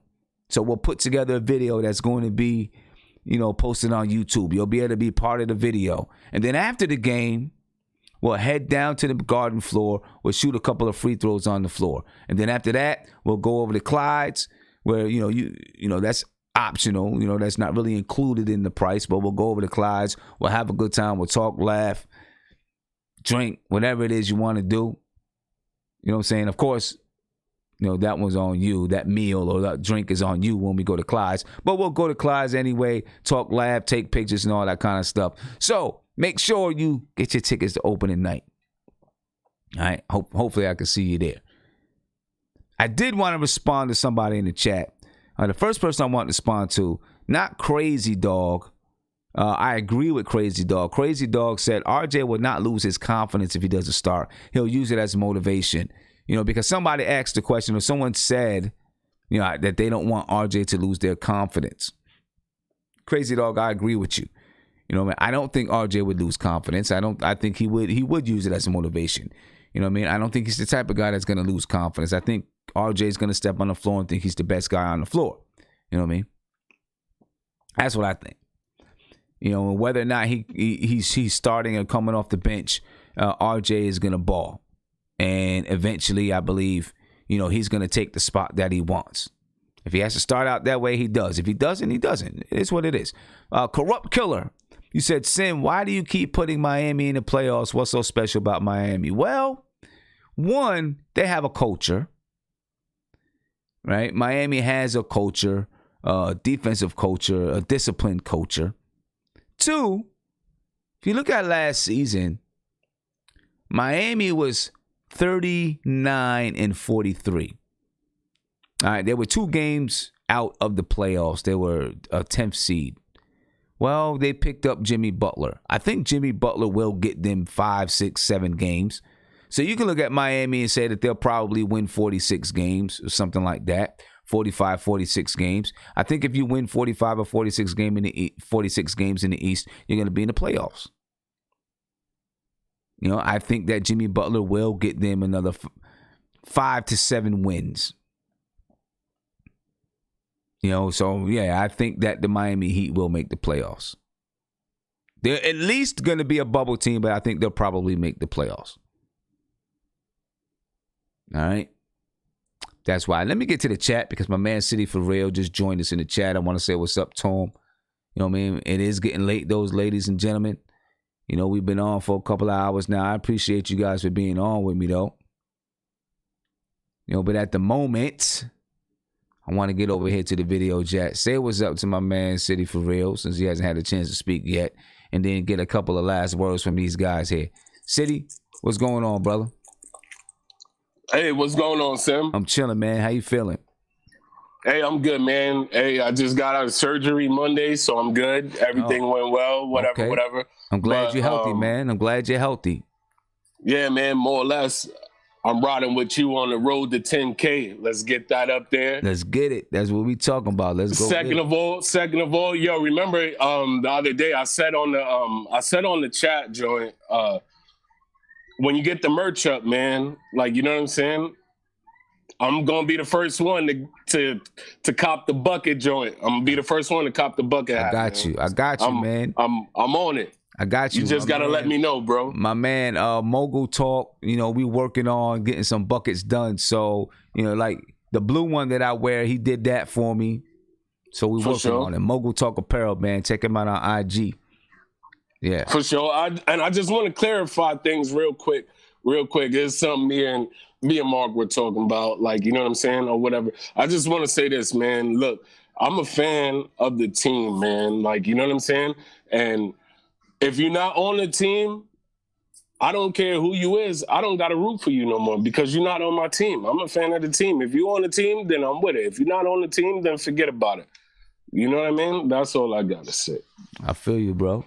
I feel you, man. Well, City, man, I mean, you know, it's kind of late, but I'm glad you're healthy, man. I'm glad you made it through, you know, your surgery and everything. For sure. That's love, man. That's why I was going. That's why I was going the last couple of streams, though. Yeah. All right, man. Let me see. Isaiah. It's better than the Mavericks. Isaiah, what's up, man? Hey, what's up, Sam? What's up? We're trying to get a couple of last words in here because I'm about to head up out of here. Hey, man. Listen, Mark. I mean, Sim. You gotta have us on Wednesdays, man. When you have an open chat, this me, Guillermo, and Mark, because conversations in here, man, be so funny, man. Lord have mercy. But hey, man, really, I didn't get a chance to really talk to you. I was so upset that I didn't get to come out there to support you, man. But super proud of you, man. At the commercial, everybody can't wait for it. Go look at his videos, man, with Guillermo and Tony Crow and you, and then the behind the scenes. And I'm really proud of you, man. You're lucky because I was gonna come out there and whoop your butt, but I bless you. I bless you this time. I blessed you this time. You know what? I would have said. You know what I would have did, Isaiah? I would have turned to my man Chester. I'd have said, Chester, please handle my light work. Handle my light work right here. I like Chester, man. Okay? I don't want to do Chester, my man. Chester would have handled my light work like a gentleman. Listen, hold on. Shout out to Chester. First of all, I don't want to whoop Chester because he has a lovely daughter. I met her. She is very nice, and I do not want her to see her father like that. I don't want that. Chester is my man. He ate the chicken that game. I didn't eat no chicken. Chester ate all my chicken. Lying. Stop chomping on my man Chester, man. Come ate on all now. my chicken. And you know what, man? I don't want to do that to Chester. But listen, everybody, man, support my brother. It's just like how many people we got on? We got like 260 people. Man, everybody go like this video, support it. Shout out to the Popeyes chicken sandwich. Yo, man, it's crazy. Listen, can I say something real quick, Sam? Man, this is a little off subject. Man, let me tell you how powerful the black media is, man. Do you know that they said that the media they got $23 million worth of free advertisement because of this whole chicken thing? Well, yeah. I'm just saying that's the power of people, man. And let's get this going, man. Let's support Sim is our Popeyes chicken sandwich. There you go. Can we support Sim like the Popeyes chicken sandwich, y'all? Can we get my man $23 million worth of advertisement? Or $23 million, please. Yeah, $23 million. If I get $23 million, I'm sharing. I'm spreading the love, boy. Yeah, man. Listen, here's our Popeye chicken. This is where we're going to end it. Simmons our Popeye chicken sandwich. Nothing but Popeye chicken sandwich. That's the new name, son. Well, right now you're giving Popeye's chicken sandwich a whole lot of free pub, man. I keep doing it, man. Shout out to Sim. Thank you. You're giving Popeye's chicken a whole lot of free pub, and I'm not even going to be able to get a free sandwich. You're not going to give it a free sandwich. I know. You know, that's the most upsetting part about it. I'm not going to get that free sandwich. They're getting a whole lot of pub right now. All right, man. Hey, man. no worries, man. We'll be doing a lot more. We got a lot of plans. Oh yeah, I know, man. We talked about it. Like we got a lot of things coming up, man. I can't wait. All right, it's all good, man. It's all good. It's all good. Let me get over here, see what Guillermo talking about. Guillermo, yo, what's up? I see your little slick remark that you put in the chat. You say it again? I seen your little slick remark you put in the chat about Mitch and Frank. Yep, I stand by it. It I ain't even gonna respond. You go back and listen to it. You can go back and listen to it, and you'll hear my response. Sim, I'm only trolling with you, man. But still, you can go back and listen to it and hear my response. It is what it is, man. You know I like the kid Frank, man. But hey, did Mark try to get on you about your comments? He didn't even know that I tore my calf. No. Did he try to get on you about your comments about it really wasn't even you. It was Tony who made a comment saying that, you should have seen Mark. You know what I'm saying? It was Tony who made the comment. All I said was that I was surprised. I was like, yo, Mark could play. He's like, yeah, Mark. I was like, Mark could play? I was like, oh, okay. Like I was like, I even told you, Sim, I was like, yeah, he looks like the twitchy type. So he probably could, like he has little fast twitch fibers here and there. I wasn't issuing on him, but he brought up my name. So now I'm in the gym. I went to the gym today. I could do a little bit of like jogging now. Like, yo, bro, I'm gonna lose. Like, if I get down to 200, it's a problem, son. Like, I'm like 210, like 210. If I get down to 200, Mark, it's not gonna be good for you. So I'm saying this right now on Knicks channel. When Sim comes back to New York and I'm healthy, I want to put money on it. And I want to play Mark. And I want you to film it, Sim. I'm tired of this. Well, you ain't gonna have a problem posting Mark up. Mark weighs like 125. He's food. Like we call that food like on the court. It's just, you do a little post up, give him a little shimmy. It's like, all right. You body him. Like, I don't even do that to Mark because like I don't want Mark to I don't want to guard net Mark. So I'm gonna just be trying to shoot. I'm gonna give him at least a chance to try to steal the ball. Show his little quick twitch, his little fibers here and there. That's Mark ball, but I wasn't even trying to say he couldn't play ball. No. Not about that. When Tony was talking to you about Mark said that he was gonna go to Los Angeles and become an actor. That's what Mark was talking about. So Mark thinks I'm hate. Mark, if you want to go out to LA and think that you don't need acting classes or connections, we will be seeing Mark like bartending or whatever for the next 20 years talking about he's going to get into Hollywood.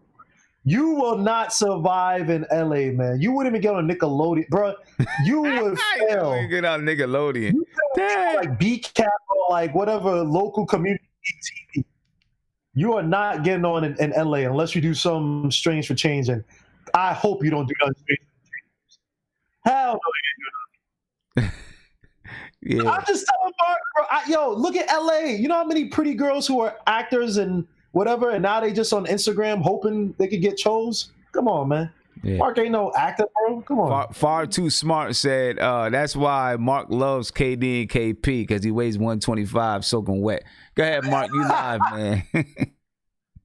Nah, man. So where you at, Mark? You live, Mark? Mark. They're coming.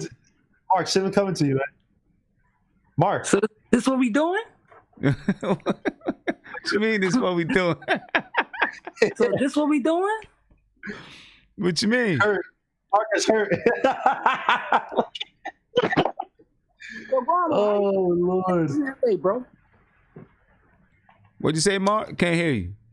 I said, how you know I don't got connections in LA like that? Okay. My guys. No, I'm just saying, like, you don't know how my pockets are set up. Oh, Who? I said nothing about his pockets, man. I said nothing about his pockets. Nah, but no. Well, hold on. I heard a comment saying that I'll be doing something for strange for. No. I said, oh Lord, you see how Mark doesn't listen, right? I said that. I said, Mark, if you went out there, you'd be struggling unless you had connections or you had to do something strange for change. I did not say you'd be out there doing that. I just said that unless you have connections, you be doing something out there, man. That's all I said. Even the top talented ones are doing that. But you see how Mark chooses selective hearing? You see? No, I just heard something. I just want to retract on that. That's all. I just want to retract. Hey, Mark, let's be honest. If you had connections, you would be out in LA acting because I think I just don't know. I just don't like LA. Ladies and gentlemen, I'm gonna let them guys finish. I'm out. Make sure y'all subscribe to the channel. Go ahead, man. You guys go ahead and finish your conversation. I'm out, ladies and gentlemen. You know what I'm saying? Yo, Isaiah, hold on. Isaiah, why are you on back tonight, bro? What? Wait, hold on. Oh, why you back tonight? Oh shit, yeah. Mark, so you have connections in how?